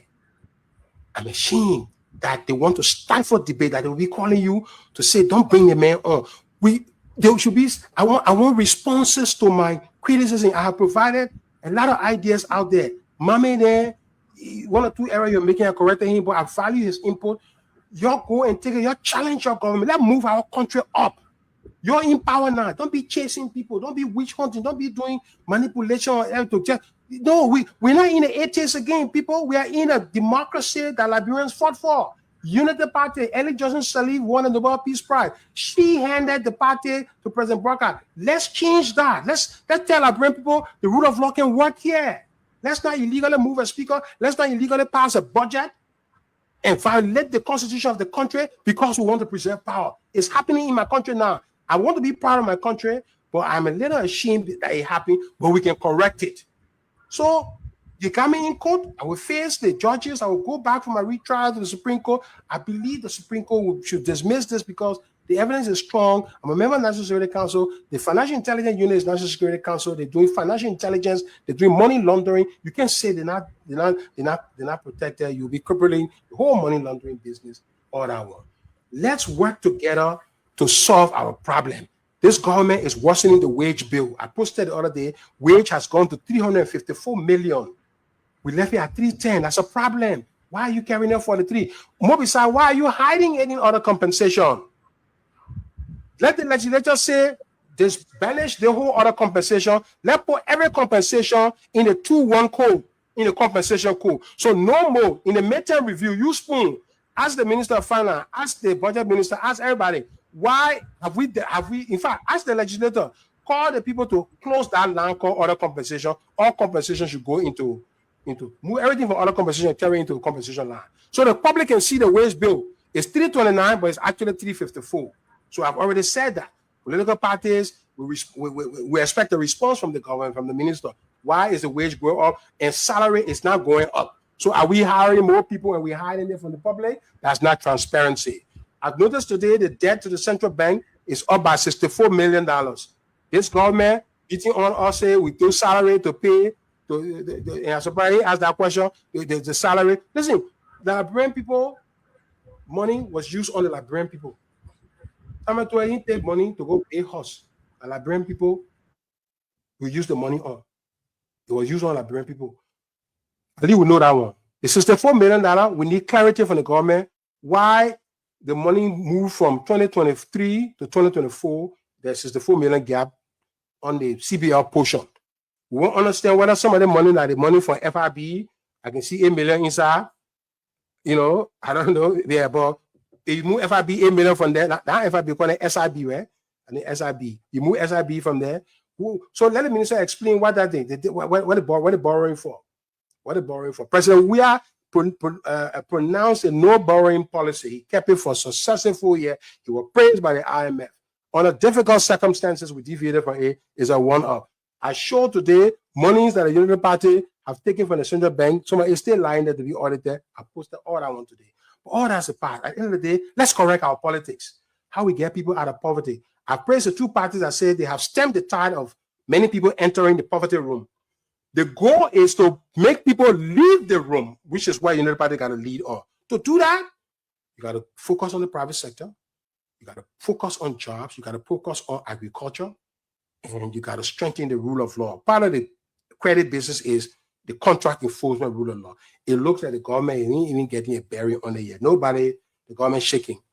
As an opposition man, you know, I really don't want the government to fail because that would mean 4 more years of Liberians failing and things will get worse. The new government will have to start from that weak foundation. At some point, we go up, pray for some success because Liberian people should be going up. Let's carry our politics up. Let's stop shooting one another down. Samuel Tweah coming on the show, everybody panicking, or I mean, I'm going to listen. Y'all lie on us here in this country, and you expect us for the next 4 years to sit down and not say anything. You lie on us about everything. We're not lying on you. We will bring the data on you for the next 3 years. Every move you make, we analyze it inside, outside, because we were in the government before. So everything got to be straight. First, let's move the other compensation and put it back in. If you're hiding it somewhere, we'll go for it and we'll get it exposed to the Liberian people. That will improve our politics. That will improve the quality of our public discourse. I think that's what the Liberian people want, and that's what I'm starting. And President Weah said he's going to get on this too. President Weah made some strong statements in the church.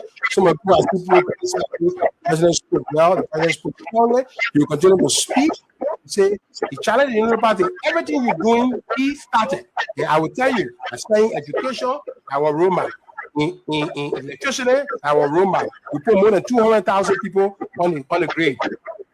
The last 2 years, you did small thing. The man who said I want education, I know that man. I trust him. Mohammed is a good man. I work with him as Minister of Finance. I will not disparage him. He's very competent at Liberia. He knows his work. I know him. He's honest. He's also being able to praise our government for the foundation we lay on CLG. He told the public, we took a project of 5% and made it happen. The whole electricity business. Okay, I was able to export. In fact, let me say that here again. We were able to export power to Cote d'Ivoire. You must tell the public, it is true, Stanton. You have a responsibility, Mame.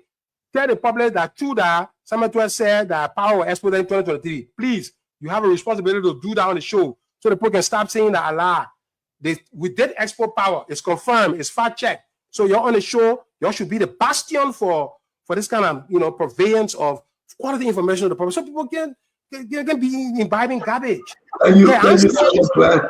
Thank you. And this is what tell us about this. And I know you are leaving, but tell us about this.